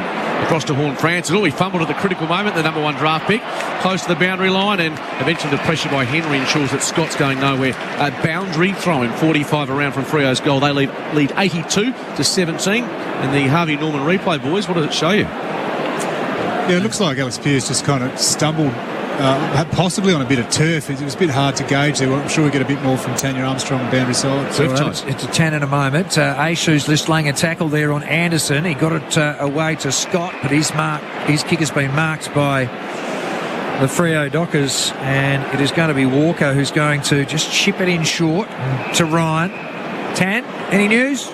Yeah, it looked like his left ankle, and he looked a bit upset when he came off, but he has admitted... Oh! Sorry, Tan. Oh, my goodness. That was right in front of you for Solar. Put his knee right through Switkowski, and Switkowski, Tan, hasn't got up. Is he okay? No, he's holding his head on the ground. Looks like he copped a big knee from Horn Francis in the back of the head, and Horn Francis didn't quite take the mark. I'm tipping that could be a week out for Switter just on the back of concussion. It's horrible to look at. So Switkowski is actually in a lot of pain. He's crying down there, which is not a great sight. Let's hope that he's A-OK. We've called a halt to play. He's now sitting up. Horn Francis has almost taken an absolute screamer. Tanners, it's back to you. Yeah, they've sat up Switkowski. He's pretty brave, isn't he? He puts his body on the line, goes back into the holes all the time. He's up on his feet. He's getting a big round of applause. He looks a little bit groggy on his feet, though. They're not quite working as he would like them to. So you'd think a bit of concussion for Switkowski. He's being taken off the ground by 2 doctors. Yeah, he's wiped the tears from his eyes, but he's A-OK, sucking in the big ones. But there is no doubt that was a very hard hit. But that's fair. You know, you can knee a bloke in the head like that, and that's fair in this game. It was totally fair. There's nothing wrong that Horn Francis did. And it's amazing, though, isn't it? Was he crying? Yeah. You've got good binoculars. Yeah, good sight. I can't see it. That's why you got these. Vaughan Francis looked pretty remorseful after that incident, albeit it wasn't his fault. He was launching the footy. Good to see he's okay. Footy back long, and it's rushed through for a behind. So 1 point is all that's scored in the end. Switkowski making his way slowly to the interchange area, and it's at 12-11-83 to 2-5-17. That is the scoreline here on 882-6PR Footy's Kitchen Capital scoreboard. I think Switkowski knows he won't be playing next week unless... I don't think he does know much at the moment. He's probably a little bit out of the know where he is. It looks like a pretty clear case of the concussion protocols will come into play. Ball coming out of defence for North. Core, Walker, Scott, all by hand, but nothing really generated by North. A kick in the end came from McDonald up to the wing, or short of, and there's Tracy taking the mark. He wants to head inboard. Kick's okay. Found Young. He'll use his left here. How effectively? We're about to find out. Now he spots Lukey Ryan. Almost near the boundary line. Taron Thomas stands the mark. 75 from goal. Inboard kick's okay, and Sarong takes the mark. Lots of bodies ahead. Kangaroos trying to bottle this up. Where's Darcy in the contest? There was Goldstein. Came down to Walters, who headed to Brody. He might have gone for the talk there. Either way, just jammed it on the boot, missed the lot, out of bounds on the full. Slaps his hands together, but no drama being done. Now Neil Erasmus, who, by the way, was concussed in a waffle game between Peel and West Perth a couple of weeks ago. He's warming up to come on as the sub. Good player. Love him. And hopefully he gets some time in the middle tonight. Young's kick was a bit dodgy, and now Stevenson was the intended target. Comes to Walters. Oh, son. He'd like that again. Miss it by a margin. He would normally eat that up and spit it out. Even Justin Longmuir has a wry grin on his face before he puts the mask back on. 12-12-84 plays 2-5-17. That shot on goal was because of how hard Josh Tracy put a chase in. Really went after him. Elite pressure from the big forward. He's been super impressive tonight, the big fella. Quieting down. He had 10 disposals, I think, to half time. He's only at 12. Footy down in the middle now with Zerha.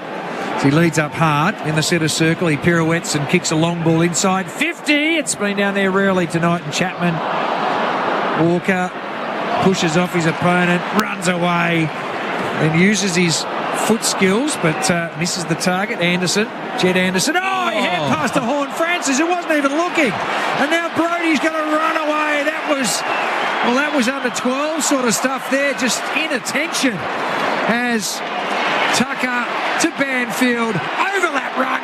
Young goes bang and sends it home. Goal of the day for Fremantle. From defence to attack for Toyota Material Handling. And they are going beautifully. 13 goals on the ball. Well, Horn Francis, he called for that handball as he ran past his teammate, and then it was just a hesitation, so he didn't think he was getting it anymore. And he's looked away, and sure enough, the handball came his direction. But Fremantle, as we know, do so well. Turnover, counter-punch football, and they've gone bang all the way, full length of the ground. Nice finish there from Hayden Young. And it was good transition as well. Like Will Brodie there, broke 2 tackles, found a way to get a handball free, and Bailey Banfield's been really constructive today playing up forward. He's just presented, worked hard, has nothing flashy about it, but just worked hard all day, and then gave it to the good user. And geez, he's going to be a penetrating player off half-back for years to come. Tanya Armstrong.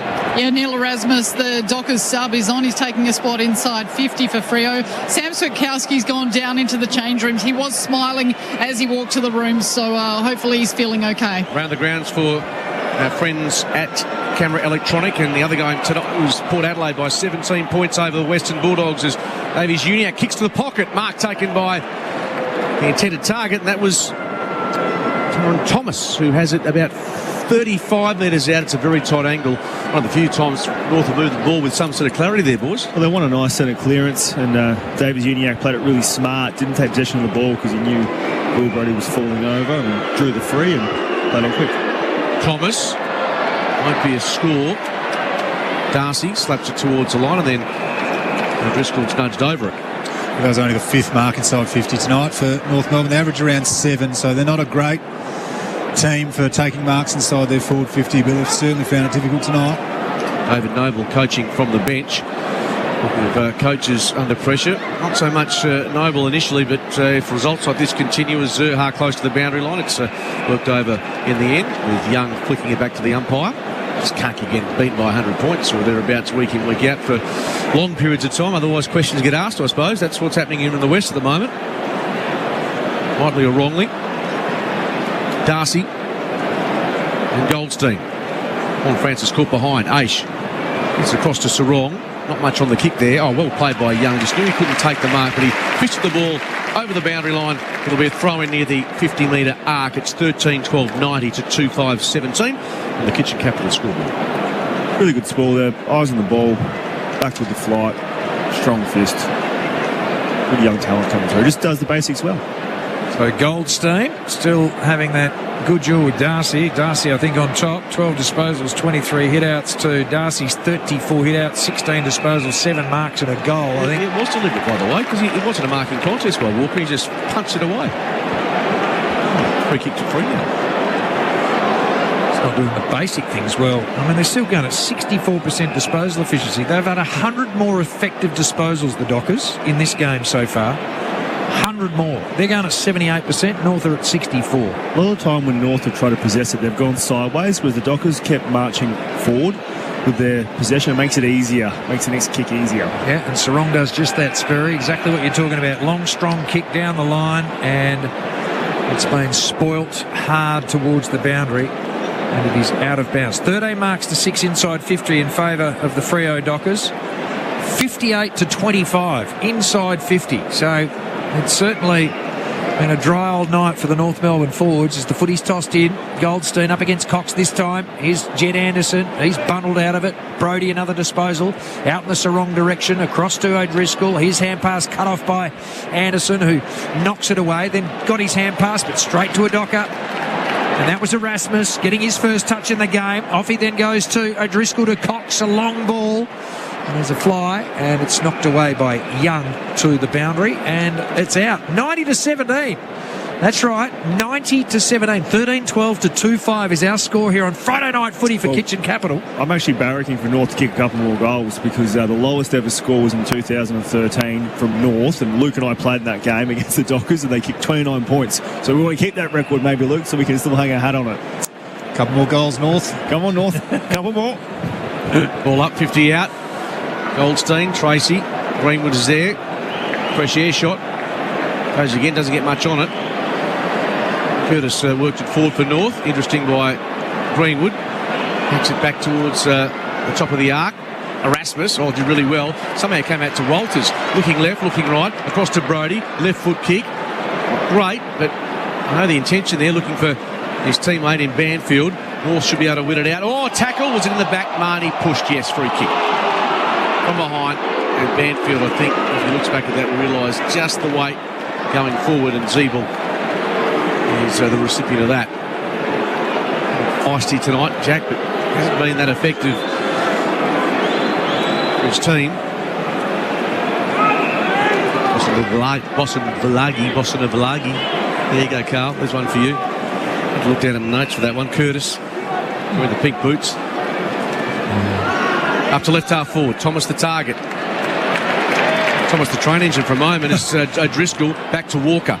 Sidestep. Gets a shepherd from Chapman. Still he waits. Interesting kick. O'Driscoll didn't attack it. Otherwise he would have put himself in hospital because there are a couple of kangaroos charging at the footy. Curtis, and also with him was Walker. Off hands, boundary thrown. 13-12 to 2-5. Job done for Justin Longmuir. Just doesn't want to get any more injuries between now and full time. Yeah, well, we've seen Ryan limp from the field, but he's gone back out there. We've seen Pearce come off and been checked, and he's gone back out there. Switkowski has got a knee to the back of the head and a big launch by Horn Francis. It would have been mark of the day. We've already seen a ripper by Zerha, which will be a mark of the year contender, but he certainly had some height. And Switkowski wore a knee directly to the back of the scone.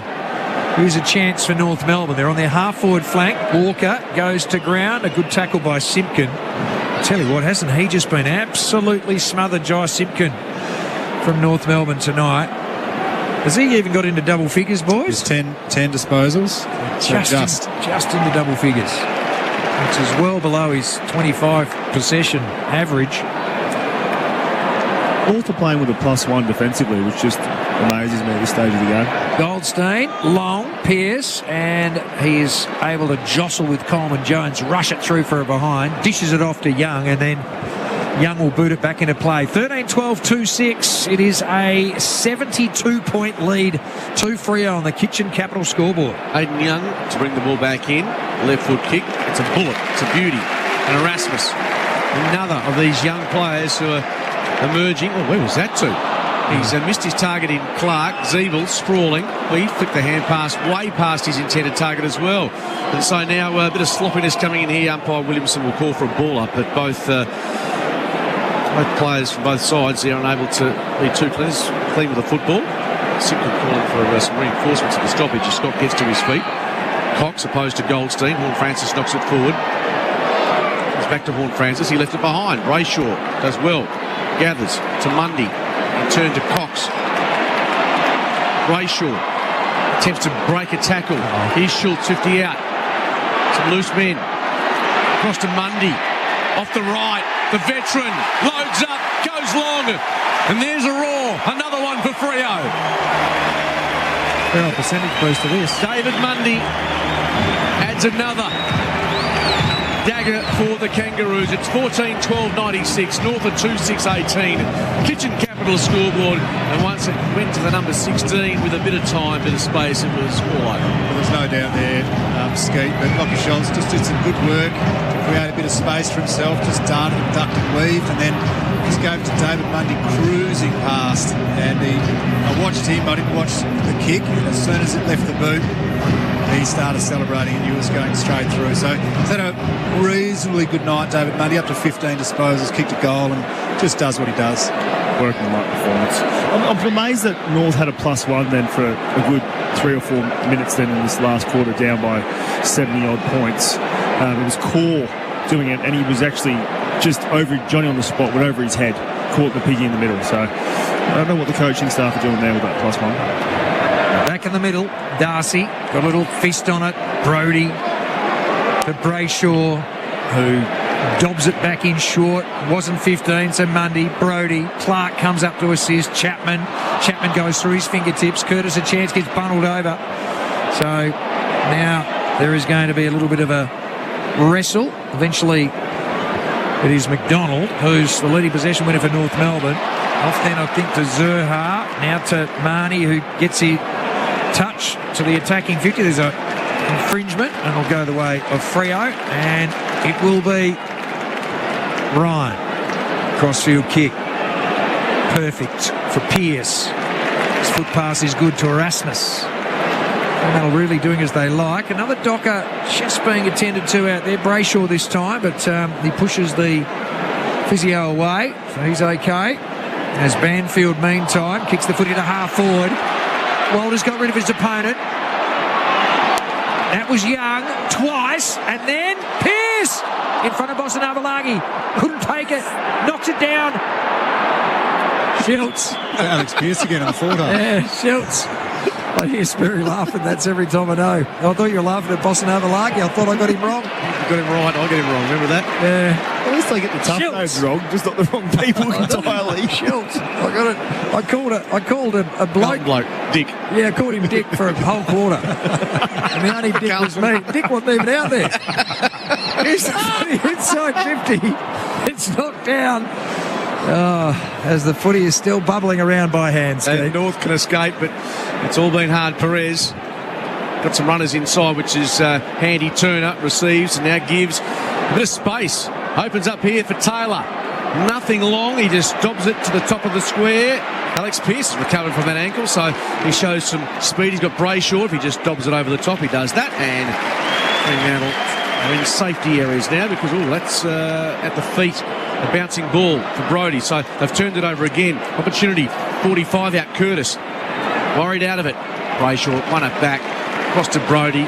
Zeeble lays the tackle, but the hand pass came to Mundy. Off the left, down the line. And that's Schultz's old number, but it's Erasmus who's got the footy. 32 for Brodie now for the wonderful team at Automasters. Erasmus on the ground, getting plenty of touches. His kicking, though, is one area that needs to be tidied up. And Scott takes the intercept mark. Horn Francis is there as well. Bounces the ball to the 50. Taken by Zeeble. Over the top for Curtis. No. Mark not paid. Shouldn't have been either because Lukey Ryan got there in the nick of time to spoil and see it over the boundary. 37,040 people here tonight for Friday night football for the Fremantle Dockers. That's a terrific ball there from Luke Ryan. Late in the game, the win is absolutely in the bag and he still gives great effort and puts in a good spot on Curtis and Bandron. Brayshaw, Clark, Brodie, all by hand. In turn, Mundy gets a piece of it as well. His hand pass for Clark. In turn to Tucker. And now back to Clark, who squares it up with a good pass for Banfield.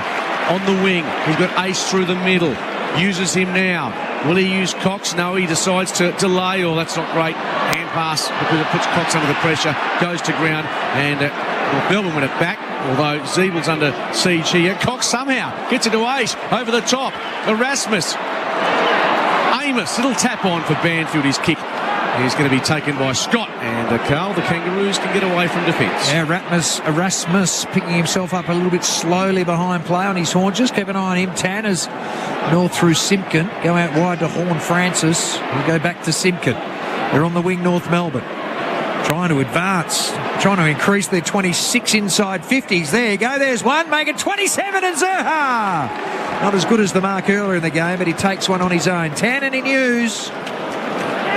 Yeah, good news about Alex Pearce. We were keeping an eye on him. Oh, is that a goal? Yep, I think it is. Every time he crosses to me, something happens. Yep, Zerha's taken a ping, Tan. He played on pretty quickly and kicked a goal, I reckon, but we'll analyse that. Back to you, Tan. Yeah, I was just talking about Alex Pearce. We were keeping an eye on him when Switkowski copped that concussion. He was worried about his left ankle, but he is back out there, so great news. He's had so many lower limb injuries, Alex Pearce, but he's playing out the game. So I think the goal umpire wanted to have a look at it, but it is definitely a goal. There is no hand on that. So Zerha has got his second in the game. So he has two. Coleman Jones has one. She's been a dry old night for North Melbourne. I know that Lee Spur and Luke McFarlane 24 disposals and 2 hit-outs in that lowest score for the North Melbourne Football Club, and Lee Spur had 19 disposals in that game. I think it was 4-5-29. Well, we've got 3-6. I think what happened was we were trying to kick the ball around and had 14 disposals in the last quarter. Just in the last 5 minutes of the last quarter. Sounds like you were playing fantasy footy between yourselves. So 3-6-24, so it's getting close. It's getting tight, Want another boys. goal, There's still North. 4:19 to go. Come on, North, give me one more. Still time, Lee. Heaps of time. 4 minutes. Yep. Wasn't a bad goal there either for the way they're going. Toyota Material Handling. 3 Good kick. goals in 4 quarters. Need a bit more time than 4 minutes. Big fly early in the game, wasn't it, too, by Zerha. We just have a look for Harvey Norman. They're rolling the replay through of that. Good percentage boost today, as we've said, for Freo, just keeping North to 3-6 at this point. Restart, Goldstein, posed to Darcy, Aish, did well. Scurries a kick almost to centre half forward. Erasmus, ball ends up on his tummy with Stevenson with him. And the ball is thrown up pretty quickly by the umpire. Slapped through the congestion. Aish just goes off the deck and just makes about 40 metres towards the pocket. And Core watches it tumble end over end, boundary throw in. Really well structured tonight, the Dockers defensively. Got the right matchups. Roll Alex Pearce on the Zeeble whenever they could. Kept him deepest at the times on tools. And really bounced our defence well, using Hayden Young and Luke Ryan really well. Restart, comes down to Aish. Kicks towards full forward. Good strong mark. I don't mind the game of Lockie Young. He's done some nice work in defence, and there's another example. He takes the mark at the top of the goal square. Of course, the likes of Tabbitt and Lobb waiting in the wings. We've asked the boys in our post-match wrap whether Jai Amos keeps his spot, with a few players expected to come back as the kick ends up with Walker, half-back, left. Sidestep around Tracy. Although the kick wasn't great. Davies Uniacke has got an issue here, but got the hand pass away to Stevenson. He goes by hand to Perez, in turn to Simpkin. Sells some candy. Just the bare 15. Is it paid a mark? Yes, it is, to Davies Uniacke. It's only just 15, but umpire Williamson a little generous on that occasion. Boston Uvalagi. Thank you, Carl. Wink and a nod from you. That's all I needed as Goldstein has the mark almost at centre-half back. I might be butchering the pronunciations, but we all have our faults at this time of the night. Core comes inboard, weighs it up. This is like circle work now, really slow motion footy in North Melbourne. Leesburg just holding out for that extra goal, hoping they can come up with a 6-pointer, and running at the ground to take the mark is Simpkin. We have 2:47 remaining, 96 plays 24. So, can North Melbourne get that goal? I can't believe we got two former Dockers barracking in the box for North Melbourne. It just kicked one more as they go into deep in the pocket. Here's Zeeble. He tried to hand pass it to Taron Thomas, who's boundary side. Here's David Mundy crawling like a baby. Oh, not like one. Got it out to Walker. Walker to Aish. Aish to Darcy. Darcy onto the slipper. Kicks a spiral. Thank you very much. And good contest. And off hands, out of bounds. Right half forward for Freo. As Josh Tracy's coming to the boundary line, we have a chat about Taberner and we have a chat about Lob. Lee, I mean, what do you think about when those two players come back in? They certainly earn their places back in this side. For mine, I think Amos comes out. He comes out. He's certainly had a good game tonight, but those two key forwards will take his position. And I think Tracy, I mean, he's probably the next in line too, isn't he? He's had a pretty good night tonight. But I'd put, if out of those two, Amos and Tracy, if one of them's going to get a game, I'd say Tracy would probably still just be ahead. He's had a pretty good night tonight.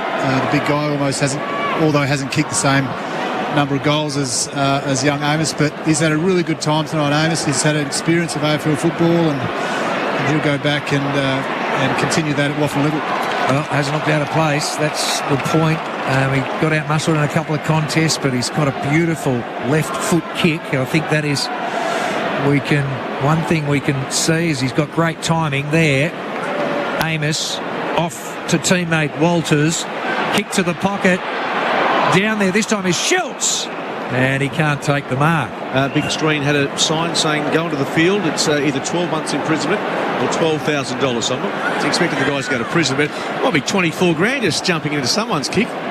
What would you take, Skeet? 12 grand or 12 months in prison? Well, the streaker only got 1,350. That's true. So it must have been a good view as the footy comes down towards about 30 out. Schultz goes to ground. I got him right that time.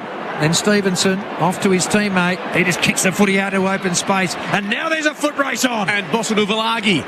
Not quite first to the footy, but don't try and stitch me up, Carl. He wins at the former Magpie. Notice how I got out of that. Up towards the middle on Francis. Over the top for Zeeble. He should take the mark. The veteran still 70 from home. Here comes that goal lead. Yeah, what a minute, boys. Perez. Have a shot. Unguarded goal square. He chips it to the pocket. Labouring after it. Anderson can hardly move his legs. He's that cooked. And it's a boundary throw. What was you down there shuffling skate on the boardwalk? His first game. Come on, he's been for a long time. No, I agree. He looks completely out of gas, which is understandable. Thank you, Spirit. Every muscle in his body's about to ping. I do know the feeling there, but it's what have we got just for the boys up in the box? 53 seconds remaining. Trying to get one more goal for North for a reason we'll explain after this. Is Ryan near the boundary line across to Sarong. Hand pass, last line of defence to Pearce. In turn to Walker. All happening deep in defence, and O'Driscoll goes over the top to Chapman. And they can run and stun here because Erasmus is miles in the clear. Takes the mark. He's got the run of Brody. Look at him still cover the ground.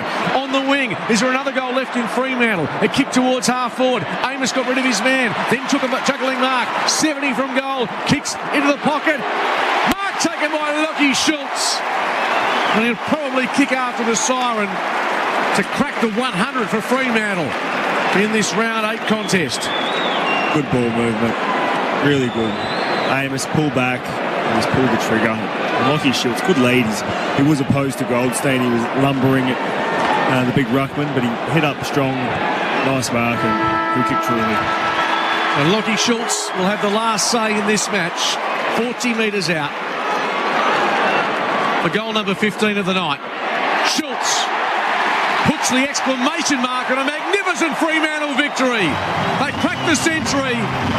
They're still in the top 4 and they can sing the song.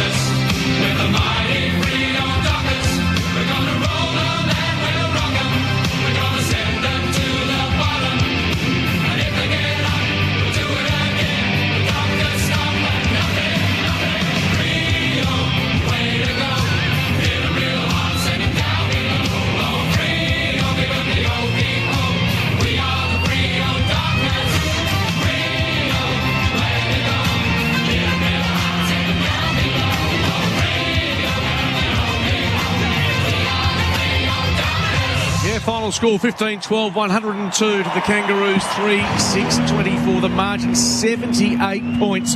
Players come together. There was a bit of spite, there was a bit of push and shove, but that's all forgotten now as we reflect on what is a one-sided affair between these two sides. The Fremantle Dockers smashing the Kangaroos and establishing themselves as genuine top four contenders. 133-882 as we enter our footy review for Barbagallo, your home to motoring excellence. barbagallo.com.au, DL2061.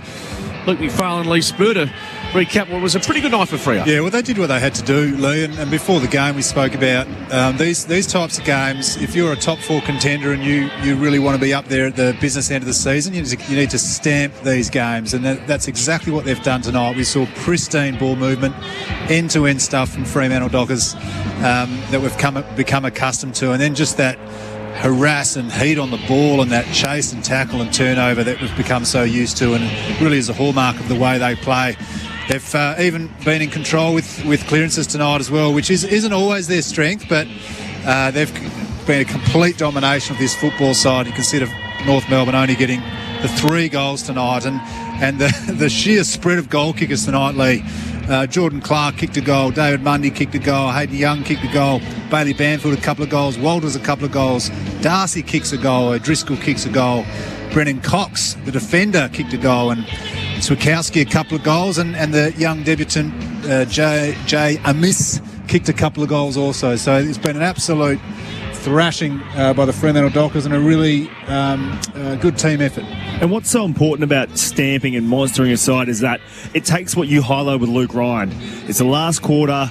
There's 5 minutes to go. The wind's in the bag. You're up by 70 points, but there's no trailing. You get a fist in. It's the big chase from Josh Trace. It's all those little habits, because that's what's needed to be a top four side. You have to play to the last minute, to the last second. So when you're monstering a team, you don't cut any corners. How you do anything is how you do everything. And that's what they displayed tonight, which was most pleasing. They just, from start to finish, stuck to the game plan, stuck to the basics, their core values, and what they believe in, what they want to stand for as a team, regardless who they're playing. They're playing for a bigger prize, and I can see that in the team. That's what's really exciting about it. It gives me goosebumps talking about it, because they're on a bigger path than North Melbourne. They're on chasing a top four path and a flag, and you can genuinely believe it now. You can hear it in the fans as well, the way they're roaring and cheering. And when Lockie Shields kicked that goal after the siren to win by 80 points, it was a roar like they'd just kicked the first goal of the game. There's a buzz going around at the moment about the Freo young team, and they're doing it with what they're displaying on the field and their actions. It's exciting.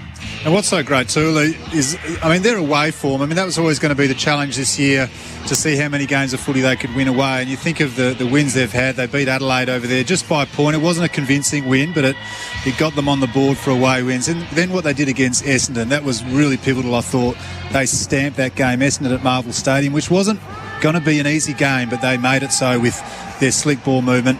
And then, of course, Geelong in Geelong, and it's really set up their season now. We know they're going to be strong here at home, but those away wins have been critical in the early parts of this year, and they now sit 7-1. Well, they're coming into a strong test series of games coming up as well. They've got the Lions, they've got the Demons, and they've got Collingwood in the next 4 or 5 games. So they've got a strong period. I know they've got Gold Coast next week, but they've got bigger fish to fry, so to speak, and they've really got to steel themselves against those elite sides. So do we look from a Fremantle perspective, without saying they're going to make the 8, that's within reach now, just on the numbers.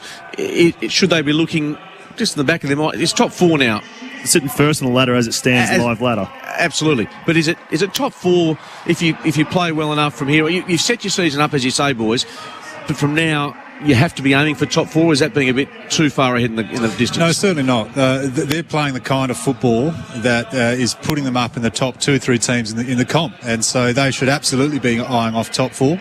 And they've been pretty bullish about what they've been doing in these last few weeks. So they are playing a high brand of football. All the stats confirm that. They're up there with the Melbournes and the Brisbanes. Whether they're good enough to beat those sides, that's going to be the real test, as you touched on, Lee, and that's going to be really interesting to see how their brand of football is going to stand up. But as a supporter, as someone that's watching the Fremantle Dockers at the moment, you know what you're going to get. They're playing a really, really good brand of football. It's consistent. They never give up. They're super fast. They cause turnover. They run and punch, and they share the load. Everyone is contributing in this football side at the moment. Well, Skate, to your point, Simon Garlick came out and said last year, we want to make top 4 4 times out of the next 5 years, and we want to win a premiership in the next 5 years, and they want to get X amount of members and all these sort of things. At the start of this year, I was looking at going, okay, they need to make top 4 3 out of the next 4 years to hit what their goal is.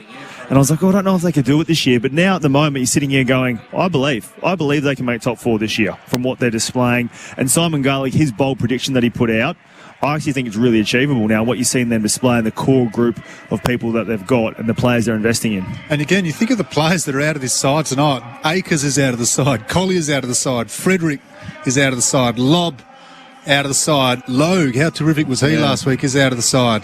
Nathan Fife, let's not forget, is out of this side. So there's real talent that's sitting there on the boundary line at the moment. So the depth of this side, what they can manage with this list through the season, it's extraordinary. They're in a really, really good position to launch into the second half of this year. Doesn't it just show, and look, this is an example of going to the draft, getting good young talent. It's okay going to the draft, but if you don't pick the right players, and it can go the other way. But they've picked well. They've got themselves a young group that is quick. There's a lot of attributes that I think deserve credit at Fremantle for what they're doing. And they built a game plan around it as well. Like, you can have all the talent in the world, but if you don't have the good coaching team and the structure and the game plan to suit your style of players, that's really important. So don't be underrated on how important the coaching staff have been and tailoring a game plan to their talent. And that was the point I was just about to make. They've got the right coach. He's clearly, both you and I played under Ross Lyon, and he was right for us at the time. Real team, yeah. But Justin Longmuir has been exactly what this team needs. He's quite a different style to Ross Lyon. We all agree with that. He's quite a thoughtful man. He's a very intelligent thinker about the game, Justin. He's not, he doesn't speak as much. He's not as great an entertainer as like a Ross Lyon or some of the other coaches going around. But what he does evidently is build belief in his side, and all the young players are buying into it. And I know you've got sources at the footy club, as have I, and the word there is that they've got really, really good people. Not only are they super fast and talented, but really good quality people working for the organisation, and they've built a club that's looking very, very powerful at this stage of the year. And also, when Justin arrived at the club, within 6 months, people were telling me, look, the place is a better environment, more enjoyable. People aren't on eggshells. So that's important. It's always more enjoyable when you've won 88 games a year for 3 years. It's always tough. Some fresh air is always nice. But I think for me, one of the big upsides that I see in this Fremantle side is you look at those stats over the first 7 rounds. They're number 1 and 2 for transition from D50, which they haven't been for a long time, to scores. They're number 1 and 2 for ball use and efficiency. But there's a big upside for them in the centre square. And you look at that period where Freo were really dominant, 13, 14, 15. They were the number 1 centre square score team. Just Aaron Sandlands down the throw of Nathan Fife or Mick Barlow or Dave Mundy. Surge it forward, elite defence, press, lock in and score. That's what Fremantle was so dominant at. This side is ranked second last in the comp for centre square scores. So they can really ramp that up with Sean Darcy, Brayshaw, Brodie, Fife coming back, Sarong. There's a real opportunity for them to elevate into that top 4, top 6 section of centre square scores and take their game to a new level. But their defence is still, like yours was, the defence is still not the pillar, but it's very important. It is very important. And Justin Longmuir said when he took over this side, I remember having a conversation with him, and he said, I'm going to teach them defence first. He values defence. That's what you've got to get right first. And he's taught them for the last 3 years how to come together as a cohesive defensive unit, and we see that all across the ground. And it looks exactly to what we used to do, Lee, about 4 or 5 years ago. That absolute swarm that you see, the purple jumpers just coming at you from behind, from in front, from the side. And opposition sides have no time and space to make a decision and to execute. And so that's where it started for Justin Longmuir. He taught this team defence.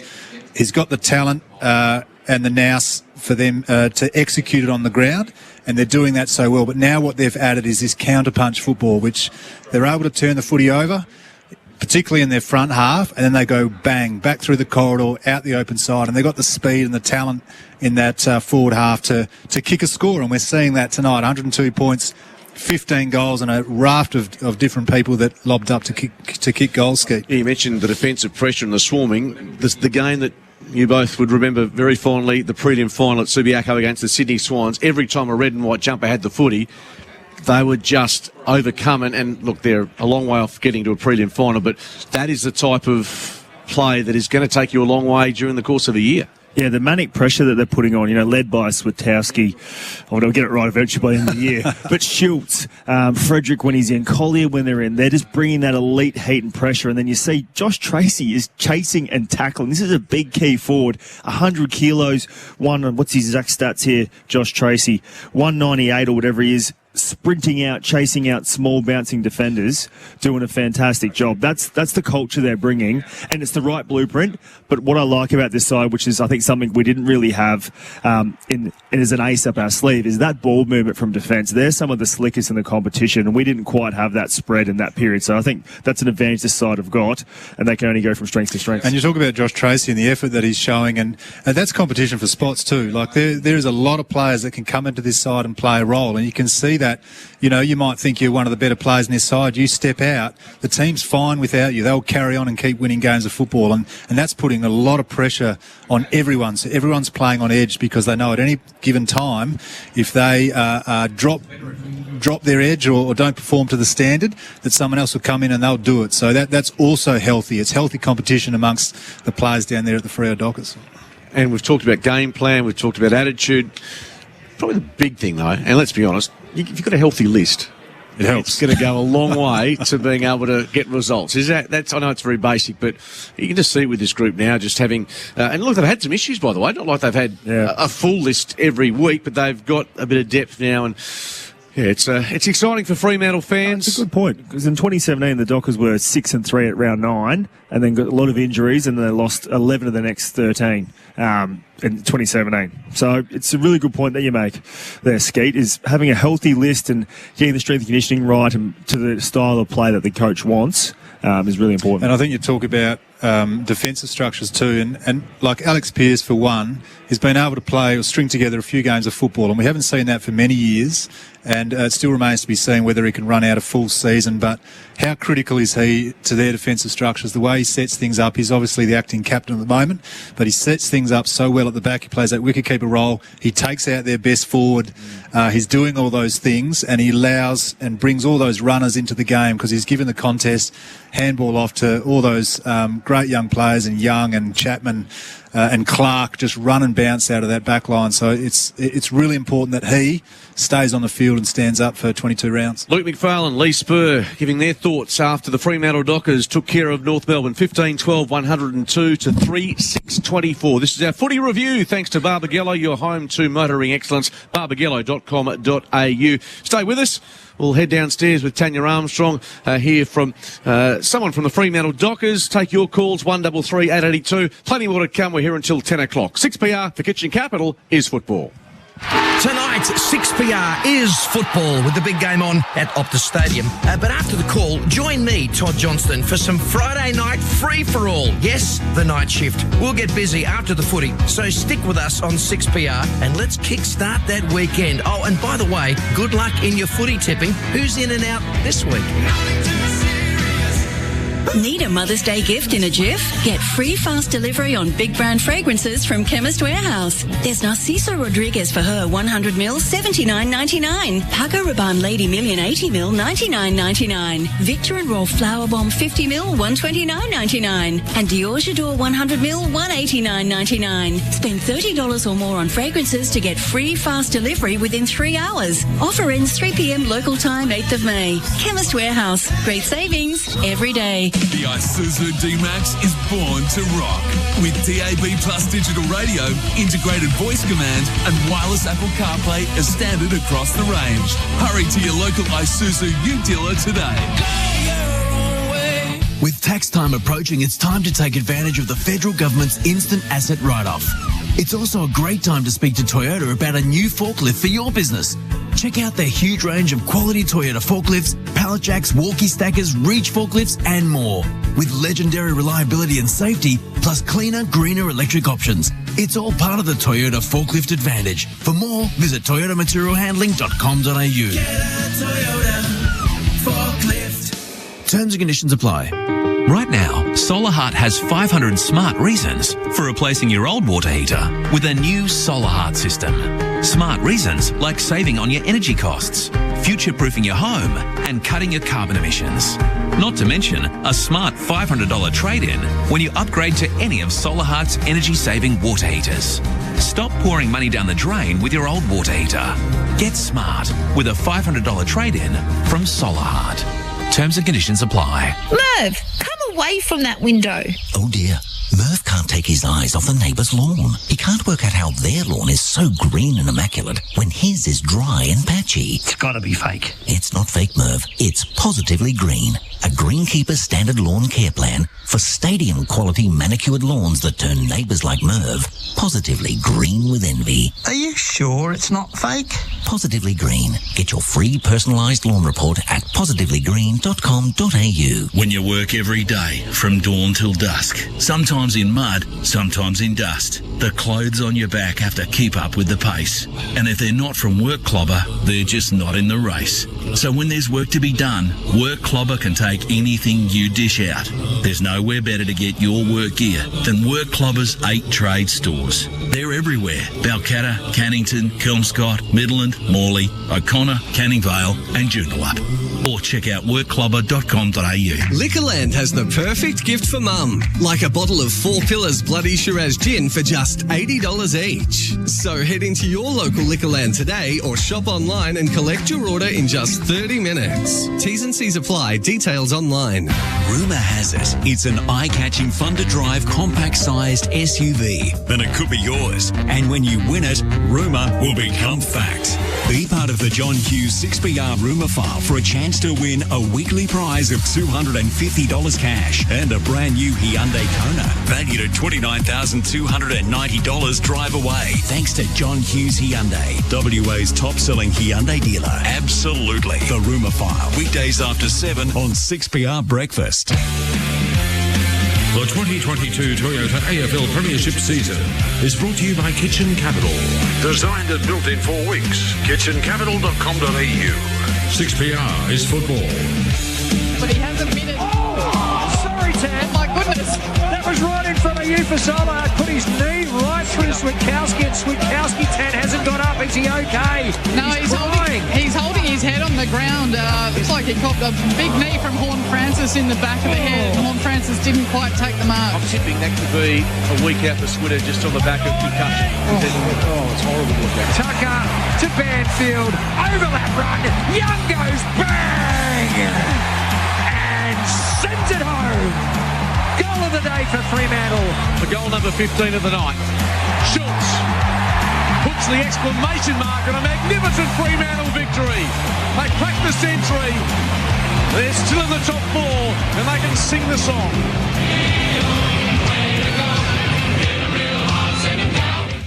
Yes, there it is, full time. In fact, forget being top 4. As we speak, they are top of the table on the AFL Premiership ladder. 15-12, 102 to 3-6-24. Our footy review for Barbagallo, your home to motoring excellence. Let's head downstairs. Tanya Armstrong has one of the Dockers' heroes with her. I do. A very special guest, Caleb Sarong. Thank you for joining us, coming back out onto the ground for us. Top of the table with some games to come. How does that sound?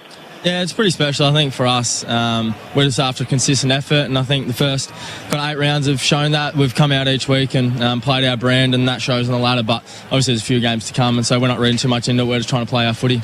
How much did you love Jai Amos's first game? It was pretty impressive. I think with Jai, you just know he's going to get that work rate. He gets up and down the ground, and for him to get on the end of a couple, you know, when he's got the ball inside 50, he's probably not missing. He's pretty deadly. So it was great for him to get on the end of a few, but it was the work off the ball that we see that he was doing a lot of. So it was great to have him out there tonight. He is a fantastic kicker. I'll hand you upstairs to the boys. Caleb, Lee Spur here, mate. Congratulations on a really strong win. Mate, there was a bit of a wrestle and a bit of fight that went on, and you ended up with your shirt off. So just talk me through that. Well, to be honest, if you look at my rig, I'd probably rather keep my shirt on. So it wasn't my choice, but Clarkie got involved, so I had to try and help him out because he probably would have got ragdolled. So, because it was with Zeeble, wasn't it, after, for the listeners, it was a little bump Zeeble did on Clarkey, then Zeeble missed the goal, and was there a few words exchanged? I think he bumped Clarkey after he kicked it, and then Clarkey just kind of let him know when he missed, but it was all, it wasn't too bad, it was just a bit of push and shove, and it gets a bit heated after the siren goes, because you can't really give away a free kick, so there's a few pushing a bit harder than they would if it was in the quarter, but it was all good fun. And you really jumped them in that first quarter, particularly in the midfield. You had 15 entries to 4 and dominating clearances. In that second quarter, they sort of fought their way back in and evened up contested possessions. What did JL have to say at half-time? Because you came out and responded really strongly.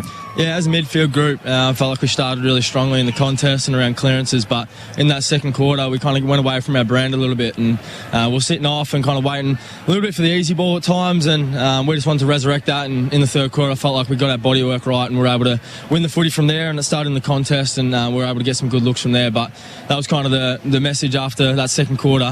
We were just kind of getting almost a little bit too pretty at times to the midfield, and we just need to get our hands dirty again, and felt like we were able to do that in the second half. Caleb, Luke McFarlane here. Congratulations. Good to be speaking with you. You've had a big couple of weeks. You beat Carlton here a couple of weeks ago, and then obviously the big win in Geelong, and then tonight. How do you sort of keep the edge as a football team? We've been so impressed with the way the team have been pushing right to the end, and you really put your foot on the throat this evening. How do you talk about these types of games internally?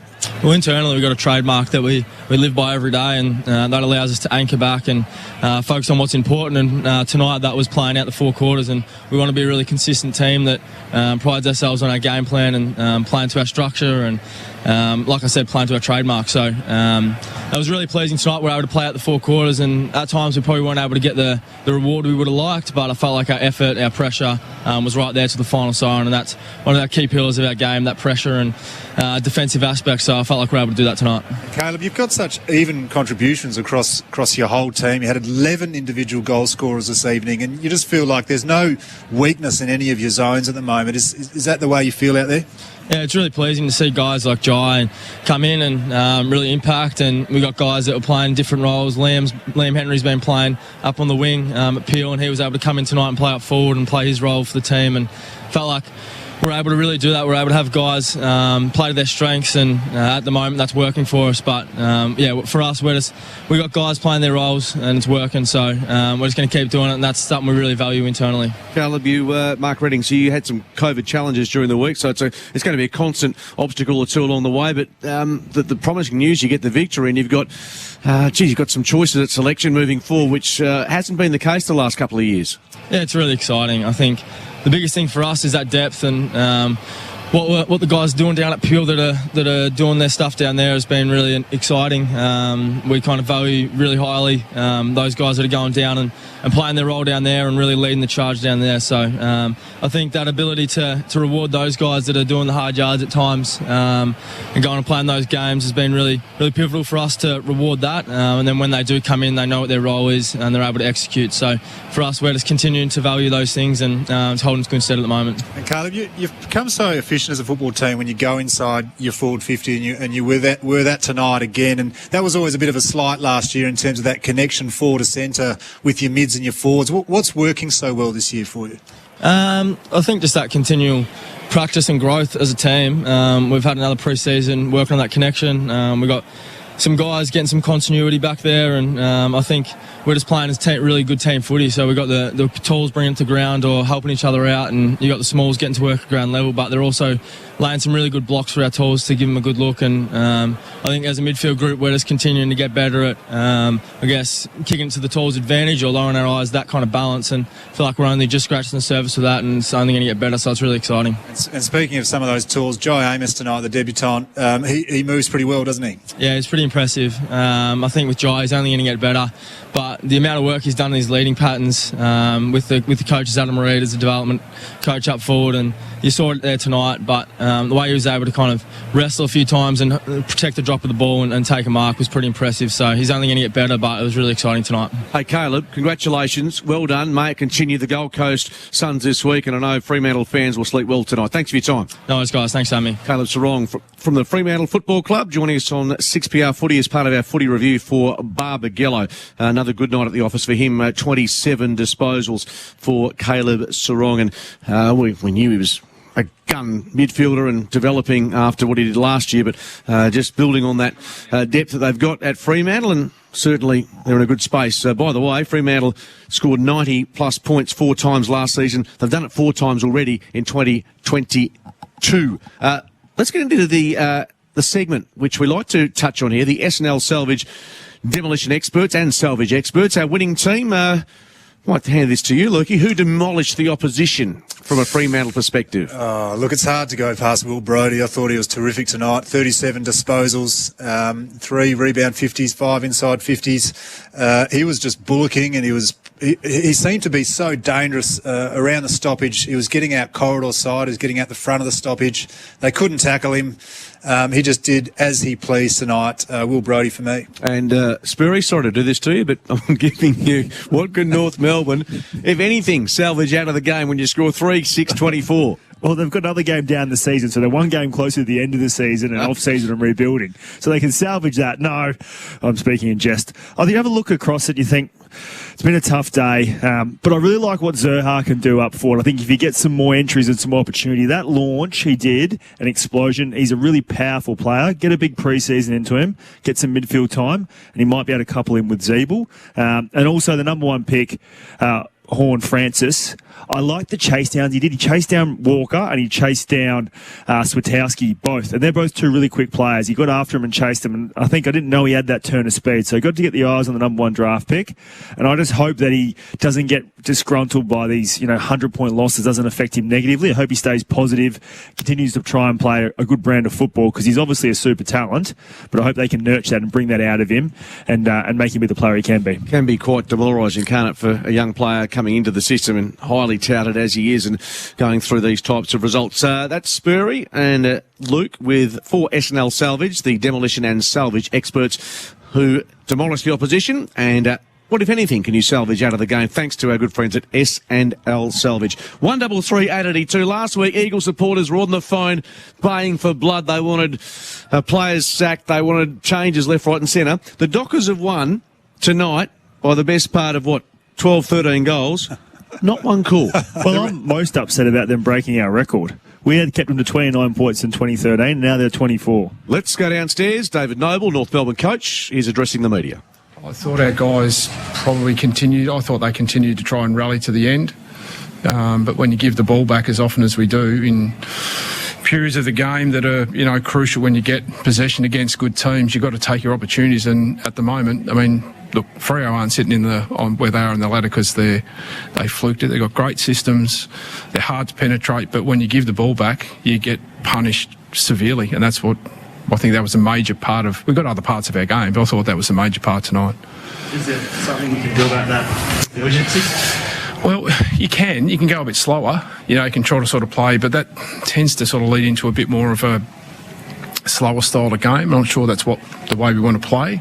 We want to teach our guys to play a faster attacking brand. That's what we're trying to do. But when you have those indefensible turnovers, and look, I think where we're at, that saps the life out of a few, I think, for a period until we can get them going again, get our hands on the ball. So, we just got to go to work and not turn the ball over.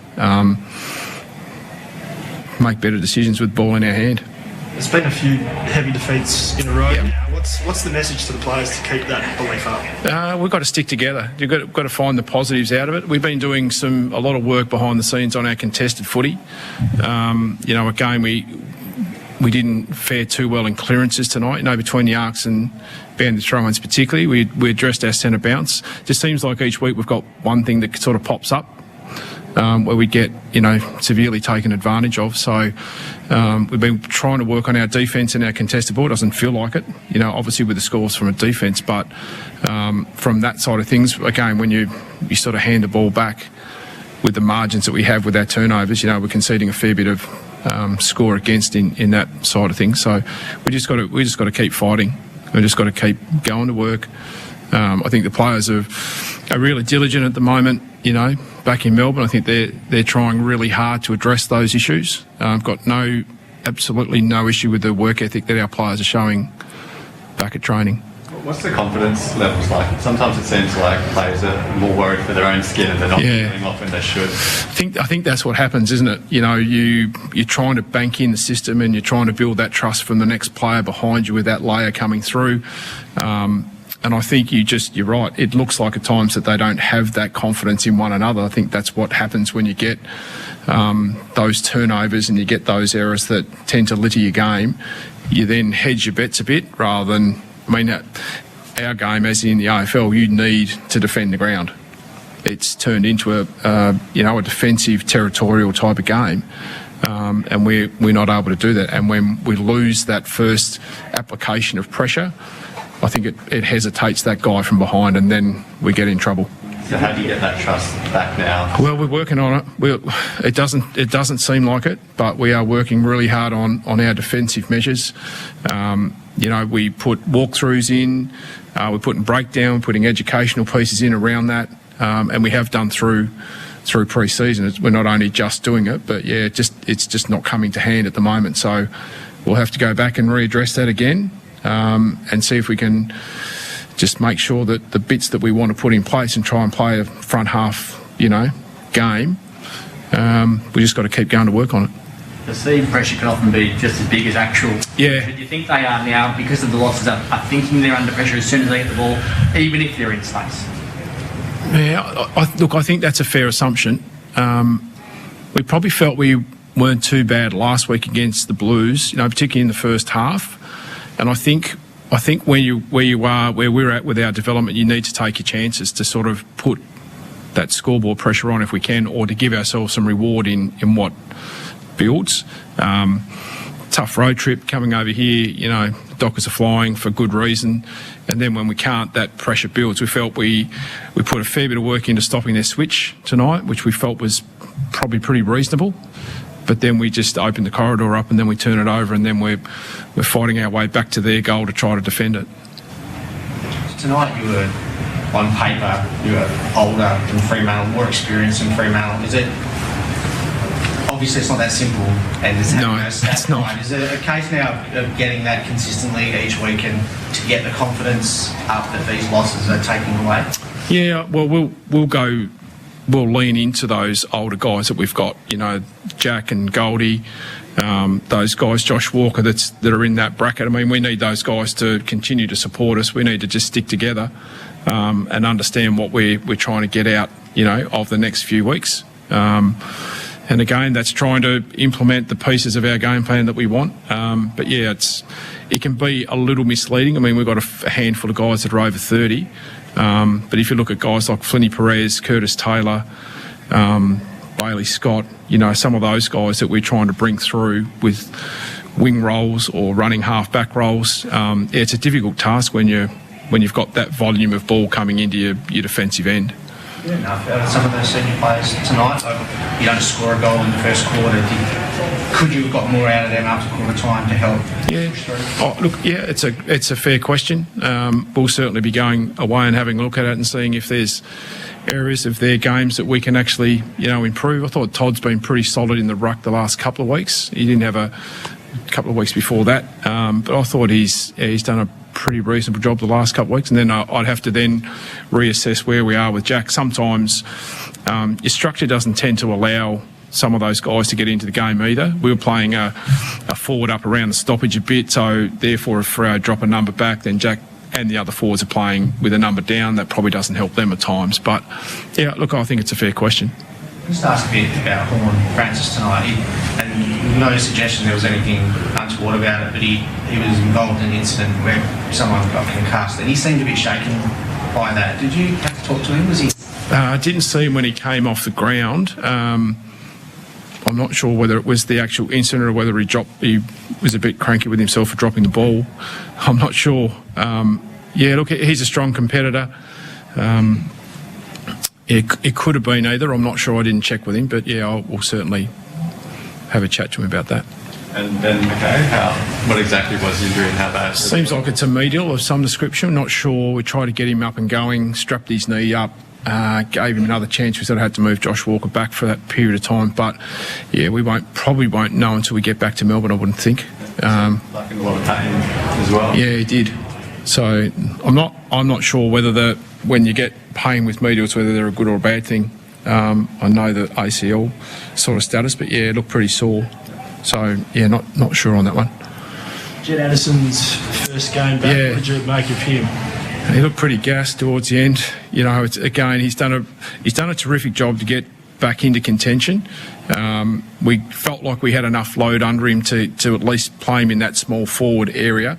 He got a handful of centre bounces. So look, we go into an 8-day break, which will be good for him. It's great to have him back in and around the mix. So I'd imagine that he's just going to have to recover, get himself going again. But yeah, it was good to get him back. So it's a big step up from VFL. Personnel-wise, I assume Larky's back next week. Yep.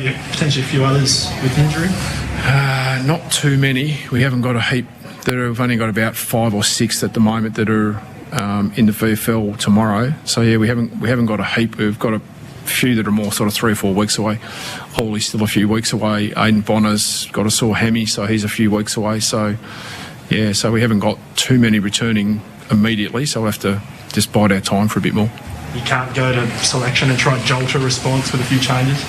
No, not at the moment. We've got some younger guys that are in reasonable form. We brought Miller Bergman in, who's done a shoulder. Josh Goder ended up with concussion last week, so Will Phillips, Tom Powell, those guys are probably the next couple that are in the mix. But again, we have to be careful with how many young guys we bring in and to expose them where we're at the moment. So we just have to balance it out. Past 6 weeks, you've played sides that are pretty in good form. Yeah. And next week you got Port Adelaide in the third game of the trial tonight. You can't do anything about the fixtures, but is it just a crappy way to start the season when you're just up against sides that are up and about the whole time in that first 9 weeks? It's the draw's what it is, isn't it? I mean, we've got to be better than what we have been. We've got to bring more energy and effort. I think that's one thing that's got to be more consistent with us. But yeah, it's tough for you to put in place some of the things that you're trying to put into place. Yeah, well, it is because you get challenged each week by teams that are ready to go. Teams are going to try and take advantage of where you sit. They probably sweat on us a bit. They create that perceived pressure, and all of a sudden we get a little bit, hedgy with the ball. What are we doing? But yeah, look, at the end of the day, it's how much we learn from this period, going forward. It's not about the fails. It's not about the failure of where we're at the moment. It's about what we learn. And it's how we address that going forward to keep the players bubbling on and understanding exactly where we're at. There it is, David Noble, the North Melbourne coach, philosophical after a heavy defeat tonight to the Fremantle Football Club. 15-12, 102 to 3 goals, 6-24. Our footy review brought to you by Barbagello, your home to motoring excellence, barbagello.com.au, DL2061. Back after this break to wrap it up for Kitchen Capital. 6PR is football. Not much has gone right for the Eagles, but maybe a trip to Queensland can help them find some sunshine. Kennedy has done it. He's kicked 700 goals in his career. What a remarkable player. But the Lions have mauled a few teams this season. He snaps and kicks a ripper. The Brisbane Lions kick straight back. This is punch for punch at the moment. Tomorrow from 5, join Brad Hardy, Bruce Eva and David Schwartz live from the Gabbatoir as West Coast clash with Brisbane.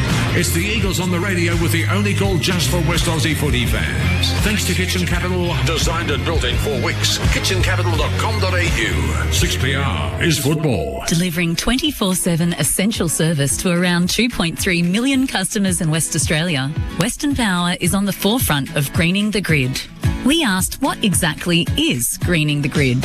Greening the grid is a priority for us. The community wants a greener, more sustainable energy supply that remains reliable and affordable. So we're working with the government on a shared path towards decarbonisation. Examples of that are we're at the forefront of the energy industry in leveraging new technologies. We're creating greater renewables and providing greener solutions such as microgrids, standalone power systems and battery storage solutions like community batteries. Another important growth area is electrification, where we're working with industry sectors to reduce their emissions by switching to electric vehicles. To find out more, visit westernpower.com.au. Rats and mice, these pests can cause plenty of damage. Stop them in their tracks with Pestrol Rodent Free. G'day, it's Pat here. Pestrol Rodent Free stops rats and mice with technology, not poisons. It also covers walls, ceilings and open spaces and won't affect your electrical appliances. It's chemical free and environmentally friendly, so it's safe around your family and pets and has no ongoing costs. Pestrol Rodent Free is just $119. Order by phone within the next 30 minutes and you'll also get free delivery. Pestrol Rodent Free also comes with a 2-year warranty and a 100-day money-back guarantee. Get rid of those rats for good. Call 1-800-338888 or visit pestrol.com.au. That's 1-800-338888. Trevor's Carpets have been around for over 40 years. And in those years, Trevor has learnt so much more than just carpets. We should have called this family business Trevor's Timbers, Trevor's Vinyl Planks, Trevor's Hybrids and Trevor's Laminates. But that would take too long when answering the phone. Hello, Trevor's Carpets, Timber, Vinyl Planks, Hybrids and Laminates. How can we help? So, for timing reasons, why don't you just call Trevor's Carpets for all your flooring needs? 10 locations, find one near you. trevorscarpets.com.au. It's value the Australian way at Coles with great fresh specials this week. Like Coles brown onions, 100% West Australian grown and just $1 for a 1 kilo bag. This week at Coles. Offer ends Thursday. The celebration of swing is coming soon in a concert spectacular with special guest star James Morrison. Perth Concert Hall, Friday, May 13. Box office at perthconcerthall.com.au. Proudly supported by the Office of the Arts. Got a minute? Well, we've got a grand. Gareth Parker plays the $1,000 minute weekdays on 6PR. 10 questions, 60 seconds, with $10 for every correct answer. Get all 10 right and you'll win $1,000. Thanks to Perth Web Design. Always a winner. The $1,000 minute, thanks to PWD, your local digital marketing agency. Go to pwd.com.au. Gareth calls the questions from 7:25 weekdays in breakfast on 6PR. Rest Super presents How to Stay Pumped. Some profit to shareholder funds leave your returns a bit flat. At Rest, profits go to members, not shareholders. Get a fair go at keeping your super balance pumped. Search Rest Super today. Past performance is not indicative of future performance. Product issued by Retail Employees Superannuation Pty Limited. Consider if it is appropriate for you and read the PDS and TMD available at rest.com.au/PDS before deciding to join or stay.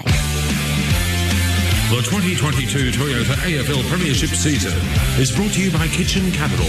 Designed and built in 4 weeks. kitchencapital.com.au. 6PR is football. Back at Optus Stadium, it's 15-12-102. The Dockers, North Melbourne 3-6-24. The final margin is 78 points here. And in the other game tonight, it was the Port Adelaide Power by 17 points over the Western Bulldogs. Dockers significantly improved their percentage and on top of the table tonight as we speak. Tomorrow night on 6PR footy, of course, the Brisbane Lions and the Eagles. Could that get really, really ugly? Yes. Yeah, that could get very ugly, you'd imagine. Probably just as ugly as tonight for North Melbourne. All the callers must be saving up for that one. All the Dockers fans out celebrating and they'll call in. Yeah, well, they've got their first look at Friday night footy for 2,121 days. It's been a long time between drinks for them, but they get across the line tonight. What an emphatic performance it was. 15-12-102 to 3-6-24. Jai Amos on debut